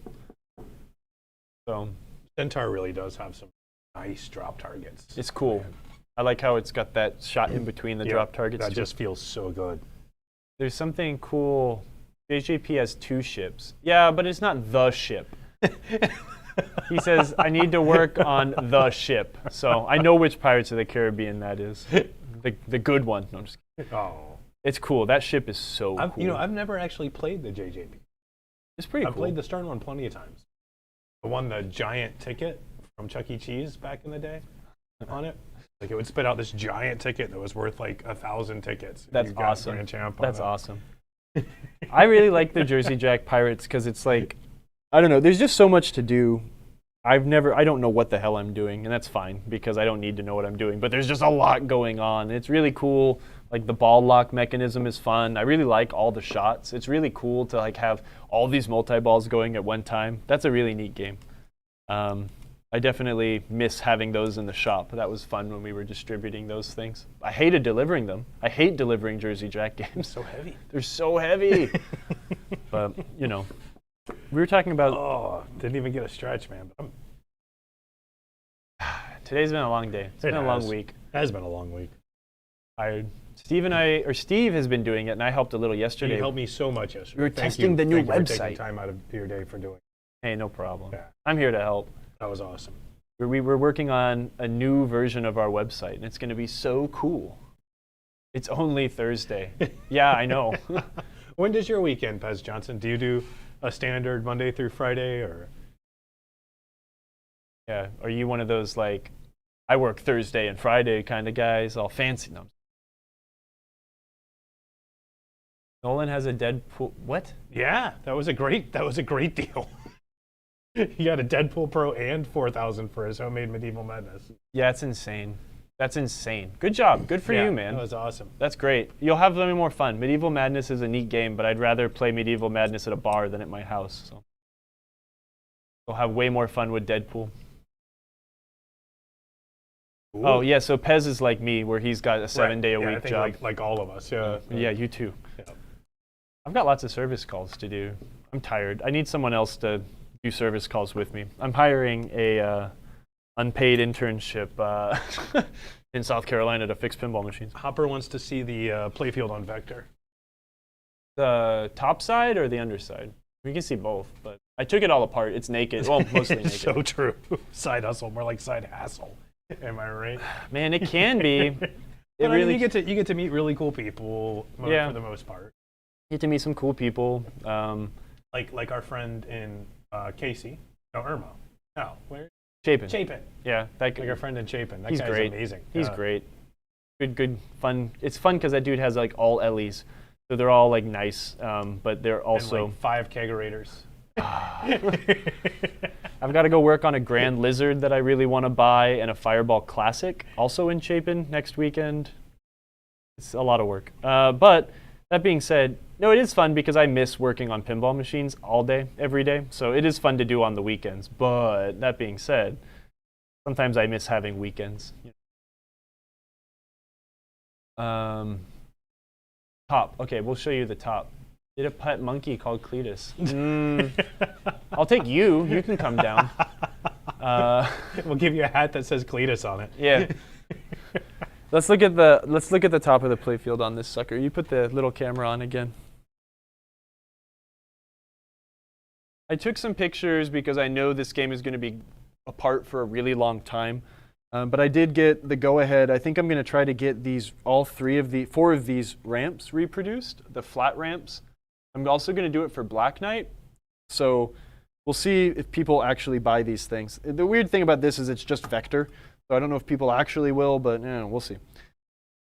That mirror plating on the ramps is so cool. Yeah, it is. It'd be hard to replicate. 4 flipper Nolan, game. I don't think that's true. Nah, your time's worth something, but you learned a lot, I'm sure.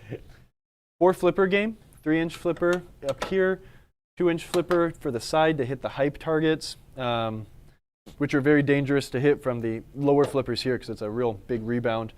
You've got your 6 drop target defenders here. You think in this game you knock down all the drop targets to qualify for the multi-ball. The multi-balls lock in these saucers here. You've got a 2-way saucer here, which is really fun. That's one of my favorite devices Bally ever used. It can kick the ball 2 ways. These do have some funny lane guides here that make the ball kind of do a little loop-de-loop as it falls down. But yeah. It is in great shape, Daniel. Yeah, absolutely. It is, but the playfield's really crispy. After I ended the stream last week, I started like trying to novice the heck out of the thing and really clean it up. And can you see there? The whole upper bit of this playfield is very, very crispy. Crispy in the way that like the actual artwork is in some places delaminating from the wood. The clear coat is totally gone on this game. Or the other thing is usually you'll see games that look like this when they have not been stored correctly in non-climate controlled environments. So this game in hot, muggy, nasty South Carolina probably sat in a garage without an air conditioner for a long time. and that just destroyed this wood. I think what causes that is the ink and the varnish that is put down over the ink will expand and contract at different rates, and as it goes through that cycle enough, it will start to just ruin everything. So the plan for this game is going to be to Mylar it. I'm going to Mylar the entire lower playfield using I have a factory sheet of Mylar that came with this game. I'm getting it, we're scanning it, and we're going to reproduce it. And I'm going to Mylar the entire bottom. I'm going to Mylar this section, and I'm going to cut my own piece of Mylar to cover this orbit here. This is a scary proposition because a lot of times when you're laying down Mylar, if you make a slight mistake, you can peel it up and reposition. This, I have to get it right the first time, or I will be taking all of the paint with it. So, you know, it would be great if I had money and time to take this all apart and clear coat it, but that's just not in the cards. We're going to Mylar it, and I'm going to bring it home, and I'm going to love it. So yeah, upside of the playfield, pretty neat. Very short range area here to hit this stuff. This ramp really is not something you can really even hit. Sometimes you can juggle the ball up here, but hit the targets and dribble down here, it'll roll down. This ramp also really is for the launch. So launch, whoosh, and it comes up. The vector scan is a neat trick in this game. I forget, it like counts down, but it's like a hurry up shot. The faster you can hit it, the more points you'll get, and the scores are actually held here. So the most points that has ever been achieved by hitting the vector scan ramp is shown here, and what you've got is shown here. Kind of a funny little thing. Yeah, it's a neat game. There's a lot of stuff going on. The bottom is the coolest bit. It's got that reverse, or not reverse, I'm sorry. It's got a interesting outlane situation where you've got your normal inlanes here, but if, it's got a reverse one up here, right? So what you think would be the inlane drains, what you think is the outlane comes back to the flipper. Valley did that a lot. But you do have instances on both sides where if you come down here, you can kind of juggle the ball into these saucers, which will then kick them back into play. So it's very, very gratifying to bounce the ball around and keep it in play. It really does offer a lot of really cool action. Yeah, Vector, it's rad. And we're going to try to save it. It's going to be a lot of work. Designed by committee. Is that why there's so much going on? Yes, absolutely. Game in 82? I'm sure it is. Or soundboard, definitely. It's not working at all. So we need to look into that. There are voltage things that go on with these boards. I need to make sure all my voltages are there. Amp is good because when I'm turning the sound volume pot, I'm getting humming. I can hear it through the speech pot too. Sometimes a bad pot can keep any sound from working, but really the first things first with these is once we verify voltage and everything, we will put new capacitors on the board. New capacitors will fix most of your sound problems. Any 30, 40-year-old electrolytic capacitor is bad, and all of these should be changed. It's a pretty easy job if you know how to do basic board work. There's a lot of capacitors on this board, though. So that's one thing we'll start with, and then we'll jump into the logic side of it. Is, you know, are all of the processors and PAAs and ROMs good? And we'll figure it out. I'm not sure if anybody's ever done a Vector 2.0 code. Probably not. They don't need it. It's perfect. It's a perfect game. And Daniel was born the same year as Vector. It's a good year. So, 1983, two, one of those years. Great year. A lot going on for 1982. Yeah, for sure. It's like, again, this was like definitely at the downturn of pinball. And I think Valley was still riding high on the money from the 8-ball deluxes and, you know, even 8-ball. I mean, any game that they sold more than 5,000 units on was probably pretty good. But this thing has a lot going on. 4 flippers. It's got, oh crap, we ran out of solenoid setup. It's got so many solenoids on this game. It has, you know, multiple light boards. I mean, it's got independent triacs to control the GI and the playfield GI to turn it on and off and flash. I mean, it's cool, man. This game is really neat, but it's just weird, and I don't think people ever got it. I forgot my wax again. That was my plan, was to just continue to rehydrate. I brought everything. Oh, okay, fine. Hey, Kyle, you forgetting anything? This is me, what, 3 hours ago? before air. And I said, hey, Kyle, are you forgetting anything? Let's run through it. No, I got everything. I took a few extra minutes leaving the house today. I got everything. Except for my wax. Except for your wax. Okay, I fail. How do you go about testing PIAs? That's peripheral interface. Yeah. The best way to test a PIA is to put another PIA in and see if it does anything different. That's like testing without an oscilloscope. Like that. Testing any chip, the easiest thing to do is just to put another one in and see if it has a different behavior. And if it does or does not, then you have your answer for the most part. I mean, that's the quickest way. When you're troubleshooting a board with socketed chips and you think something is bad, the most powerful tool you can have is a set of good chips. I have a good PIA, a good 6800, 6802, 6808, 6809. I have a good version of all these chips that I know, and they're in a box and they're marked good, and I know that I can use them to test things. Oh, can you change the camera? Oh yeah. I keep on getting involved in what you're saying and forgetting to change the camera. Oh, it's cool. I think that's just basic like board troubleshooting. Is like if it's not working and you have voltages and the connections seem okay, the next step is to change all the socketed chips, whether all at a time or run on one. And it's one by one. It's just the easiest way to do it. And that definitely comes from a sense of pinball privilege, where I have all of these parts ready. But I also do this for a living, or did, sort of do now. If they're all soldered in? If they're all soldered in, I mean, that's where it gets more difficult. If they're soldered in, then you need to bust out a scope, right? So the thing too is, I mean, like if you know what's not working and you suspect it to be a PIA and you don't have another one to swap in, but most of the time you do. Most games have 2 PIAs you can swap positions on. But I mean, look and see what pin is what output to what line, and then trace it back. And if you're not getting a high or a low signal in or out of that PIA on that one line that you're suspect of, well, there you go. That's, Savage Brunch, I hate intermittent solenoid issues. Let me read this. I'm not going to read it out loud. Hopefully you'll see it in the chat.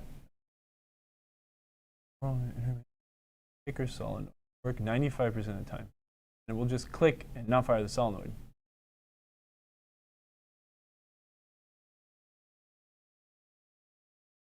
Can you tell me what kicker? I mean, what is it, the left side like kick out, or is it the a slingshot? Which one is it?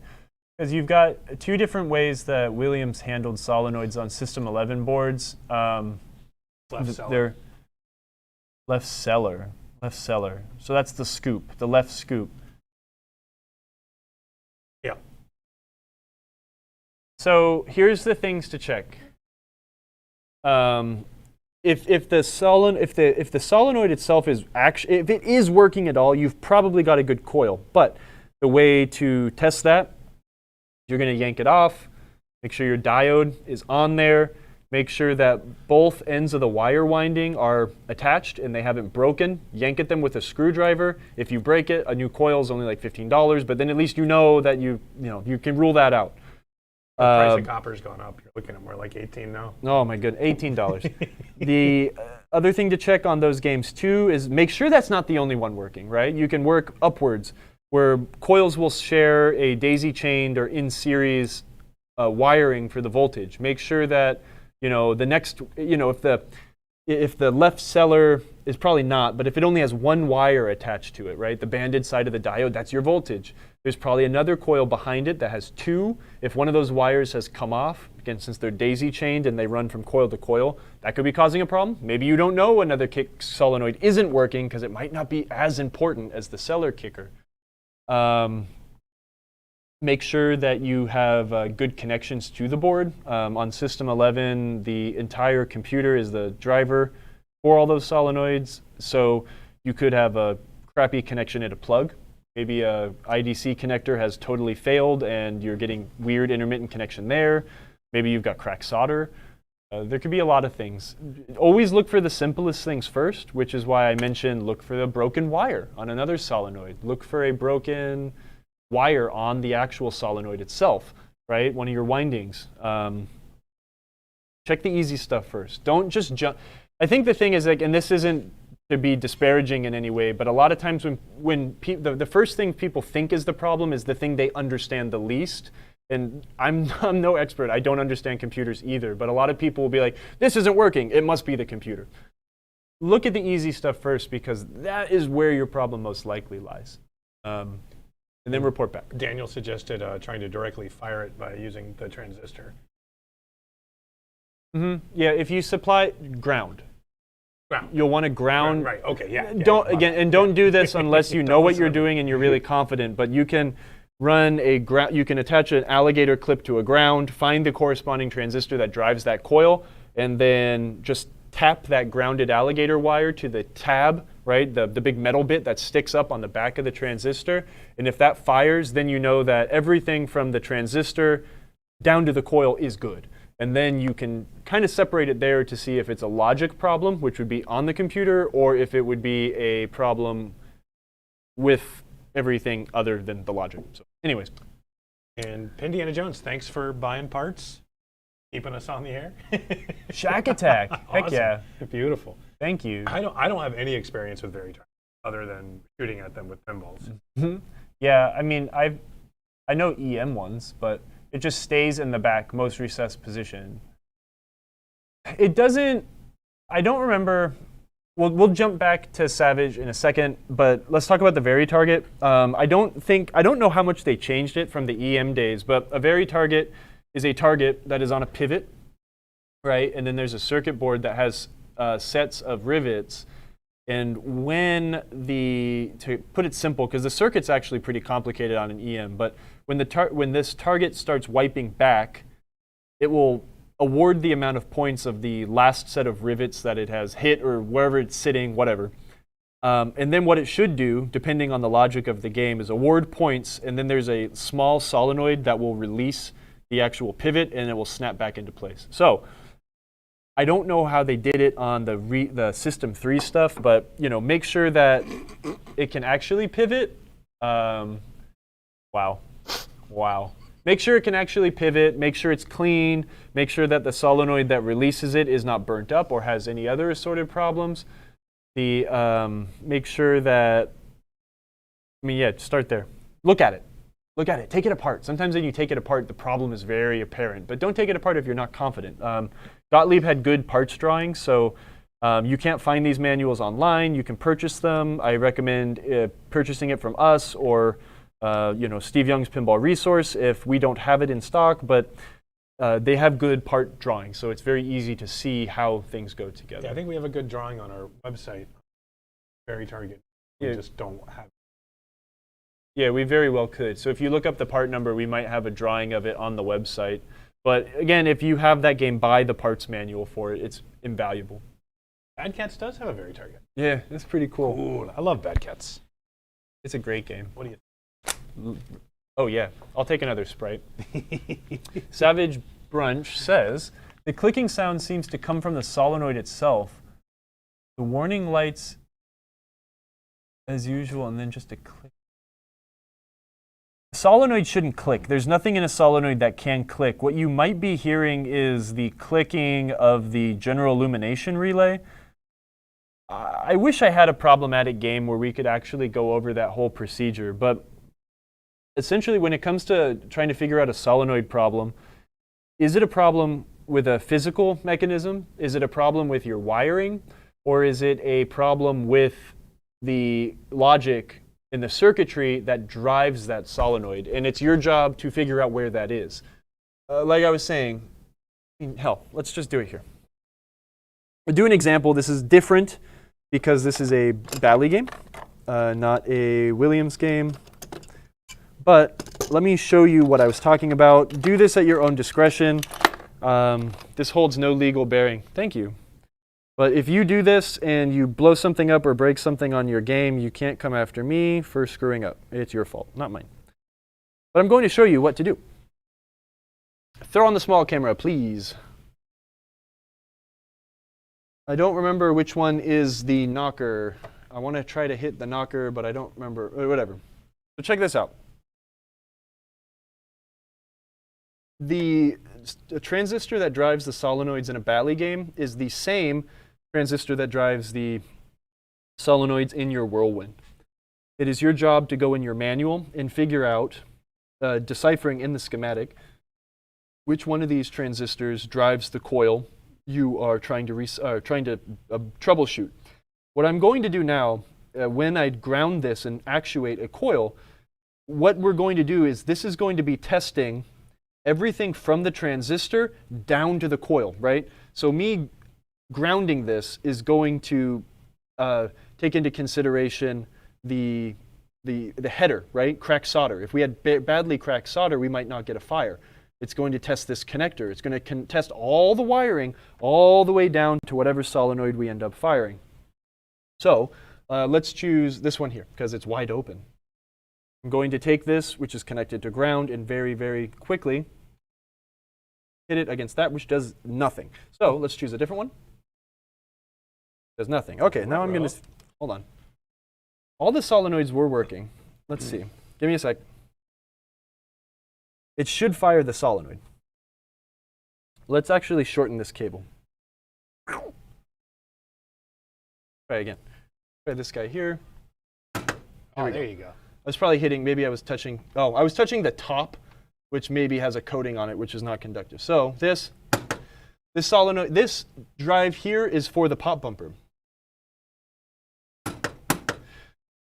The way all these things are wired is all of your solenoids always have voltage present at the solenoid. The voltage is applied to the banded side of the diode. That is how they are all wired. The transistors in your Williams games and your Bally games, what they do is when they are told to go and change states, they provide a path to ground. What I'm doing right now is bypassing the entire transistor. This is attached to the output leg of this transistor, which grounds it, right? I'm bypassing the entire transistor. So right here, I am able to confirm that all the circuitry from this driver board down to the pop bumper is good. I'm sorry, not circuitry, the wiring, etc. This method will not verify the transistor is good. It will not verify that these pre-drivers are good. It will not verify that this decoder is good, or it will not verify that the data coming in is good. It is just testing everything coming out. So do that at your own peril.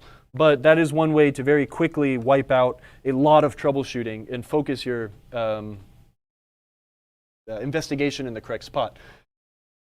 It is not always this case, but very, very, very, very often when these transistors do fail, they fail on, right? They will fail shorted into an on position, which will then cook the transistor is usually cooked. It's shorted on. Then your coil will stay stuck on, and that will melt. And that's usually how you'll find these problems. And it's like a quadruple whammy, right? You've got blown up guy here. You've probably got a blown fuse here. You've got a burnt up coil. You probably have another blown fuse somewhere else. It can cause a lot of issues. But yeah, anyways, I'm sorry, I'm blabbling. No, that was great. Don't break your game. Do that with, at your own peril. Please. Yeah, I mean, it could be a physical issue too, and that's why I say please start by just looking at it, right? If you have a jangled up spring that's collapsed and broken and it's keeping the plunger from moving and actuating, well, there you go. Then you don't need to look at anything electronic. You can fix that, get a new spring, drink a beer, you're good to go, play some Whirlwind. But so we were going to spend some time talking about why Fat Lead games of the late 80s and early 90s are some of the best games on the planet. Yeah, with our last 10 minutes or so. They're just the best, man. They're funny. I mean, why do you like them so much, other than the fact that pinball nerds hate them? That is a plus. Yeah. But I also the kitschiness of them, and for the most part, the gameplay is really good. Like surprisingly so. And if the electrics, a little more solid, I think that they really would have caught on. I think some games are definitely better than others. Oh, sure. Like the mid 80s and late 80s games, I think are really, there's a couple early 80s games that are really magical and perfect, but if you were to compare something like, Hot Shots versus Circus. Right. Hot Shots is a great game. Is awesome. Circus is, not so it's much. cool, but it is cool, but I don't know. Right. So but I think Steve and I really like these games. They have great gameplay. I mean, like, and the focus on like relatively simple things without gimmicks. I mean, no, actually, you know what? No, I take that back because a lot of Gottlieb stuff is super gimmicky. Yeah, some of the gimmicks are awesome. But that's what makes it neat, right? Exactly. Like in Hot Shots with that stupid accelerator. And the pop bumper. Yeah, and the pop-up. But that's cool because it's 18 drop targets or 15 drop Yeah. targets with a pop bumper in the middle. So you have to use that pop bumper to knock all those super things cool. down. Yeah. So a lot of like, I don't know. It makes me kind of sad that a lot of people's like opinion forming of pinball comes from other people's opinion because they don't get to see these things all the time. Right, and they don't get to touch them, they don't get to play with them. They don't get to play them. They don't get to see how cool they are. But when they go on Pinside or something, be like, LOL, that game sucks. And then that's like, oh yeah, that game must suck because blah blah blah 55 on Pinside said it sucks, and then you never play it. You never know how good it is. Blah blah blah 55. I don't know, man. I'm just saying. And this is another reason why you guys should operate your games, so more people can play them and enjoy them, and they don't get locked in basements and never played. So. I don't know. I mean, you know, my first game was a Raven, and it was considered a dog at the time. Like nobody wanted it, and I was able to pick one up for basically free and spend some time working on it and get to know that system. And it's a really fun game. any pinball is fun. I think Absolutely. that's just like we need to remember. You Everyone got the needs to Stargate ramp. You got that weird three-way ramp that drops into the kids section. Yeah. That is cool. I don't know, man. I'm thinking like also games that are really plain Jane. Like I think they definitely have a cult following, but games like Deadly Weapon, Sure. or games like Title Fight, or I mean, the Hoops and Title Fight and all those games. The street level games have a cult following, but like they're really good. And like Gottlieb never forgot how to make a good game. It is kind of I mean, they did make some questionable games like Gottlieb the Games. It's like it's weird, and that's like that one's pretty sad. I mean, it's actually good though. That's the thing. Is like Right. It is a good game. Right. It's neat. You know, like just like the way I'll sit here and defend Spy Hunter. A lot of those games they're really cool, but I don't know. Steve and I really like Hot Shots. We had fun playing. We that really game. did. I mean, that was such a blast.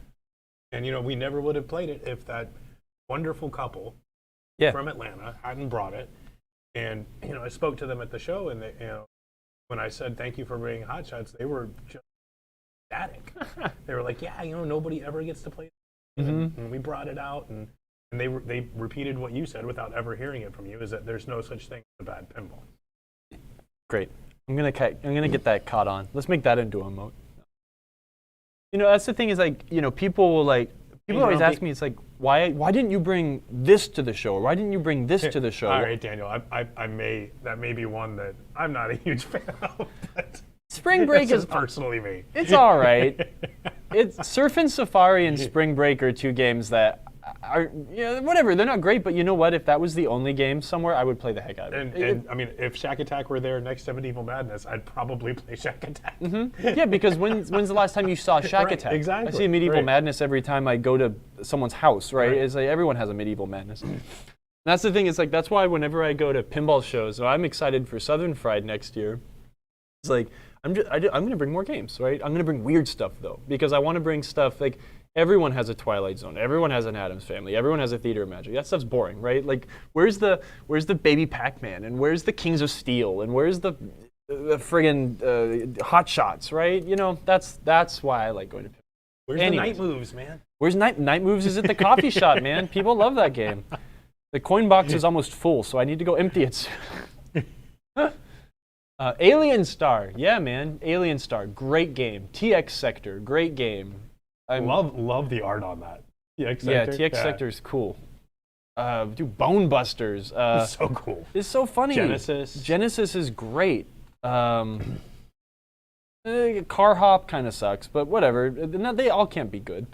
Gold Wings. Victory. Yes, Night Moves would be the perfect bathroom pen.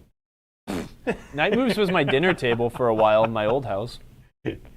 Is it? No, yes, it's not Mario yes, Andretti. The Genesis back glass is amazing. Yeah, it's great. Is. Everyone who puts an alternative back glass on that game needs a little slap. Anybody who does that to any pinball of those game. System 80 games. Oh, yeah, okay. Yeah, no. Just stop. Just don't. Just don't. We don't need sexy Raven. She's No. already sexy. Yeah. You She's know? sexy and badass. Yeah, We don't need her exactly. just to be sexy. Right. So, Oh, thanks, Molly. Appreciate it. thank you. Wow. 12-month subscription. You rule. You do not. Maybe we can go to Croatia now. Yeah, hey, we can go to Croatia. We've afforded the tickets. Let's do it. We'll get our 3rd vaccination and go.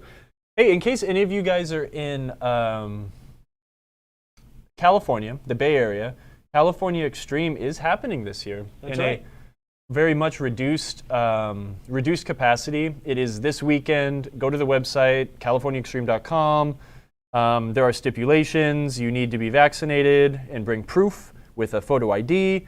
You need to have a negative COVID test within 72 hours and a valid ID to get in, etc. They're keeping it very strict due to California guidelines and common sense.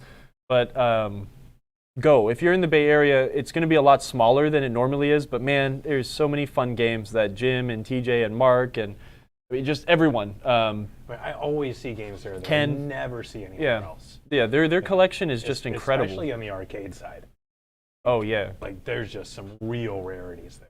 Yeah, well, when the Atari engineers bring out the one of 2 samples that Right. they built and never got made, and they have one of the 2 samples, you know, it's like you get to see some really cool stuff. Canyon Bomber is my favorite game that is always there. Shoot the bear. Shoot the Bear is fun. TJ said he's bringing 2 Tic-Tac-Toes this year. I think he said he might bring Phantom House also. Oh. Yeah. Name 2 WPC. Here's your pinball trivia answer. Name 2 WPC 95 games that are not pinball. Tic-Tac-Toe and Phantom House. Is Still Crazy 95? No, that's old. Yeah, that's System 7. Still Crazy. Yeah, Still Crazy came out in the Varcon times. Look it up. I believe I'm. I mean, not that I don't trust you. No, let's look it up. Knowledge is power. I think because it came out in the Baby System Pac-Man 8. time. You're right. Yeah. Yep. 12 units. Anywho, basketball game. I don't think Hot Shots is WPC 95 though. It was. I think that was WPC, because it's like it was built at the same time that Slugfest was built, and that's regular WPC. Best pinball music ever. Whirlwind.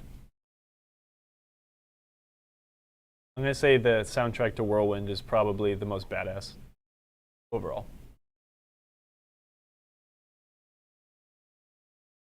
Really can. Think about it for a minute. Yeah. Let us stream we can talk for another 5-10 minutes. You'll come up with it. Yeah, I mean, Indiana Jones has a point. The D&D music is awesome. You mean Dungeons and Disco? That's what I like to call that game. Fusion 333 says Fishtails. Fishtails does have a great soundtrack. That's a Chris Granner game, I think. Chris Granner.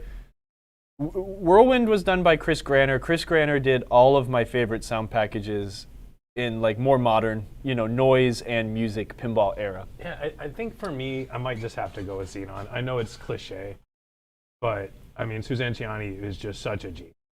Yeah. Right. No, I think that's a fair answer.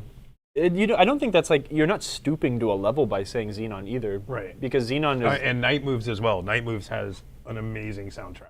Yeah. Like, yeah, they spent all the money on the soundtrack and didn't do anything else. Yeah. Transport of the Rescue. I don't think Transport of the Rescue has good music, but I think the sound package on both of those games are great. The sound package overall is good and meme-worthy, but they're not great, in my opinion. But I love in the beginning to Transporter and the SOS and Morse that is code and awesome. shit. Oh man, that's 3 weeks in a row that I've sworn. All right, I'm fired. You'll never see me we're putting again. a jar out. You'll never see me again. We can get to Croatia a little faster. Yeah, I'll pay for our trip. Torpedo Alley, surprisingly well done. Yeah? Yeah, I would consider it music. I mean, geez, if Apex Twin is music, then Valley Droning Sound is music, right? Yeah. Oh, I'd say so. No, for sure. I definitely think those tones definitely make up. I mean, what is music? Right, right. is noise that sounds good to the ear, right? I mean, Brian Eno, right? Music for airports, baby. Sorcerer has an awesome sound. No music, but good sound effects. Yeah. No, definitely. Williams had great sounds in the 80s. I mean, they're so iconic, used between video game and pinball, right? I mean, everyone knows the sounds that Defender and Joust make, and you see them in pinball, too. And then you see them in Deadpool, right? Like some of those old Williams sounds. It's pretty cool. That is awesome. Black Hole. Yeah, that's a good one. And I think if we I think we're moving away from the original question, which was music, and we're thinking of like sound packages. So, I mean, I think I know I just argued my way out of that the other way, but make up your mind, bro. Well, but Xenon is music. Xenon is absolutely music because it's more recognizable as music to more people. Because you and I could sit there and like listen to like Drone and be like, it's cool, right? And most people will be like, the heck are you listening to? So I think like music, absolutely Whirlwind has my favorite music. Sound package, that would be harder for me. World Cup soccer? My God. If we're going music, regular music, then I'm just going Sega Frankenstein. Yeah.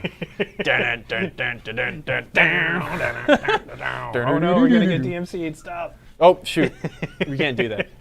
Crap, are we gonna get DMCA'd when we do Godzilla and the Blue Oyster Cult song comes on? We might just have to keep the soundtrack not rock. No, we'll just talk over it the whole time. That works.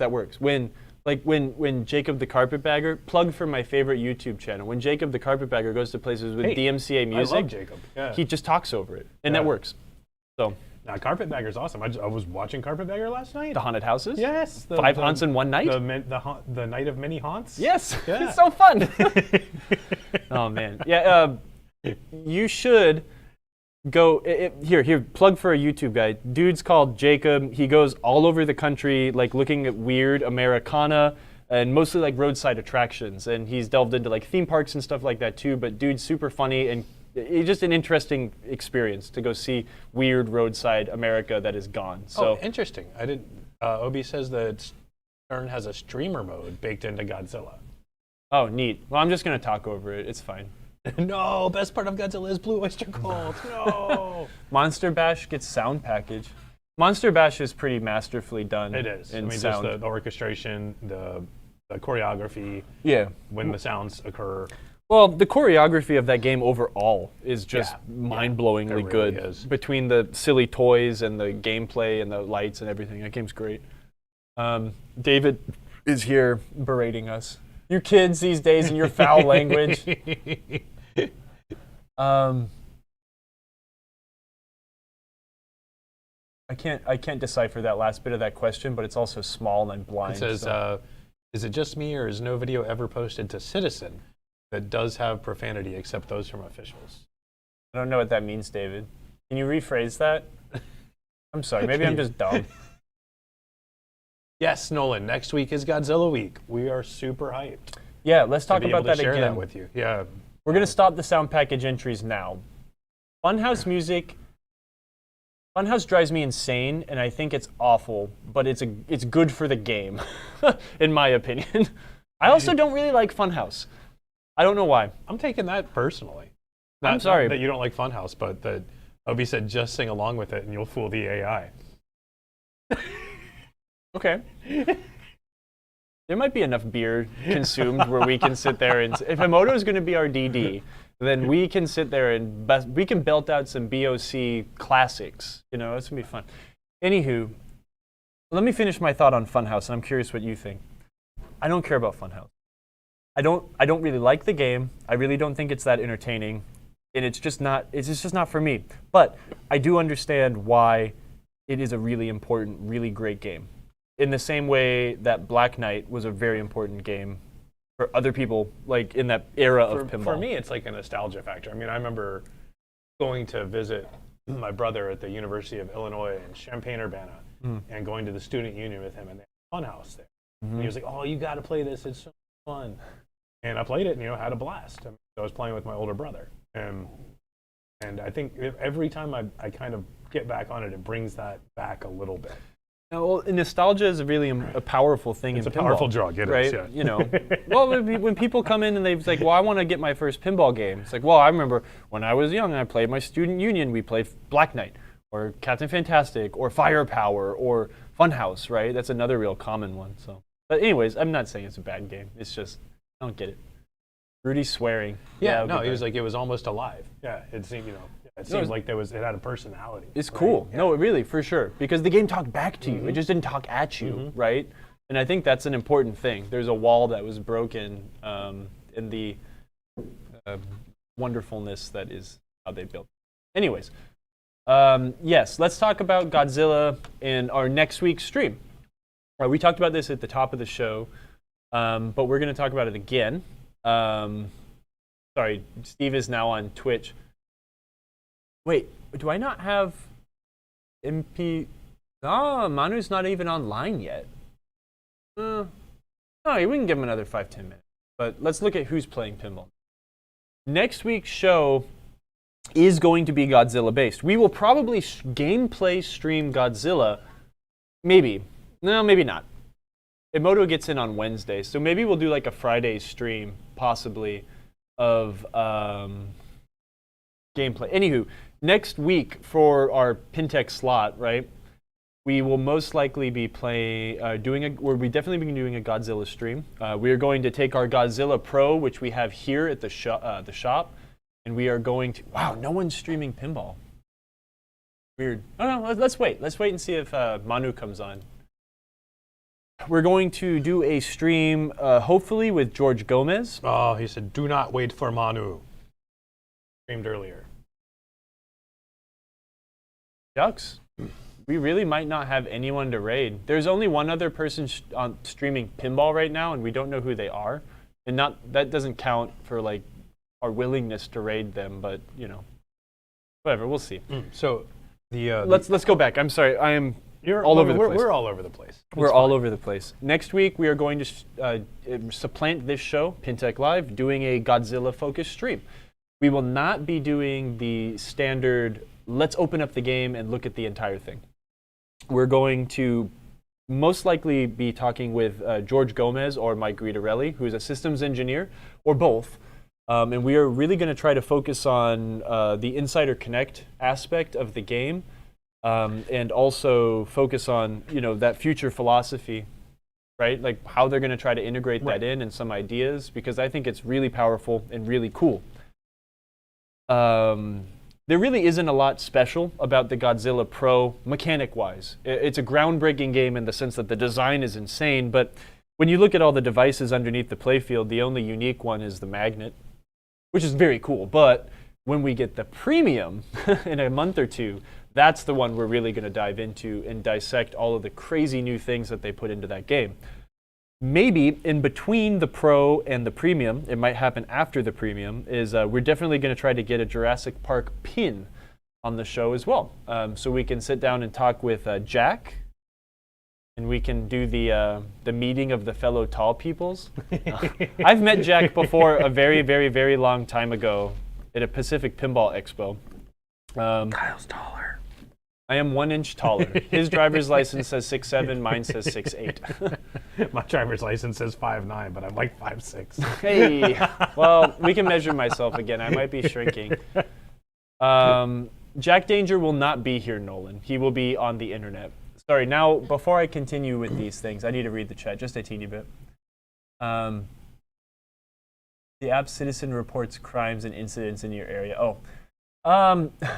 David, I think it's annoying that I can't swear because it's so much of my vocabulary, but we do try to keep this bit of the show more family friendly, and then when we do our after-hours streaming, there are no bars. No holds barred. No holds barred. Harrison Drake questions. Yes. We will hopefully be talking with Harrison and Keith when we get the Premium or the LE. So come up with questions. Also, please pre-think of questions you think about Insider, etc., or what's going on with that program, maybe what you would like to see. I don't know. I think it's such a new program, and people are finally getting their fingers and brains wrapped around the Insider Connect playing, Godzilla for the first time, that maybe there's things that Stern never thought of that you guys might be thinking of. Kyle is 2 Emotos tall. I am not that tall. I'm probably 1 in like a third. 3/4? 1 in She's like that. I'm probably like 1 in a third Emotos tall. Maybe 1 and a quarter Emotos tall. Have we ever stood next to each other on camera? I think so. I think if you watched any of our replays from like Atlanta, I think Emoto and I. Are you or Jimmy taller? I'm taller than Jimmy. Okay. But Jimmy's very tall too. Yeah. Oh, thank you, Obi. Yeah, join our Discord. Wait, hold on. No, I'm an admin on Twitch, right? I think I'm at least a moderator, so I should be able to post a link. Hold on, everyone. I'm going to invite you all to our Discord too. Discord's been really fun because it's a bunch of us nerds, and we talk about everything, pinball, etc. Now, hold on. I need to open Good Luck Twitch. Bad Out of Hell by Meatloaf. See you later, sucker. Good luck, man. Call me if you need any help or you need any information. So, But swearing's always called for, in my opinion. I think so too. It's just more vocabulary. Obi just popped the link in the chat, so you don't need to be like an admin to do it. But Awesome. I'll pop one in too. Join Discord. Join our Discord. Everyone's doing it. It's pretty fun. We talk about pinball, beer, help people out. I like solving problems. Sometimes I'm on, sometimes I'm not. But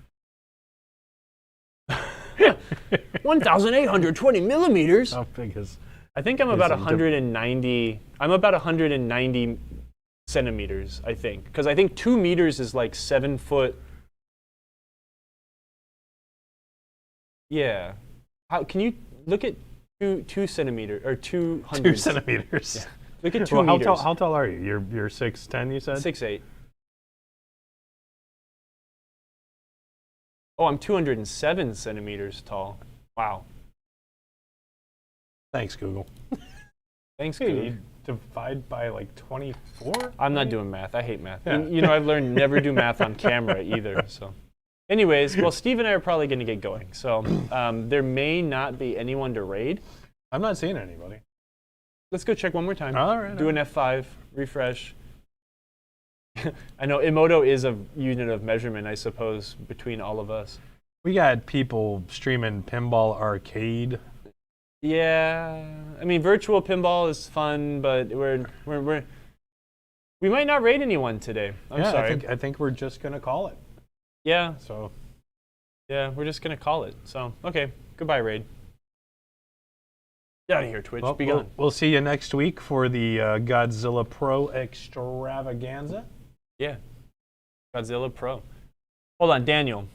Okay, in stupid American measurements, you wouldn't use inches to describe how tall that was. You would convert those inches into feet. And feet are 12 inches long for whatever reason. The metric system is superior. But 12 inches is a foot. So you would use the larger measurement to show how tall you are.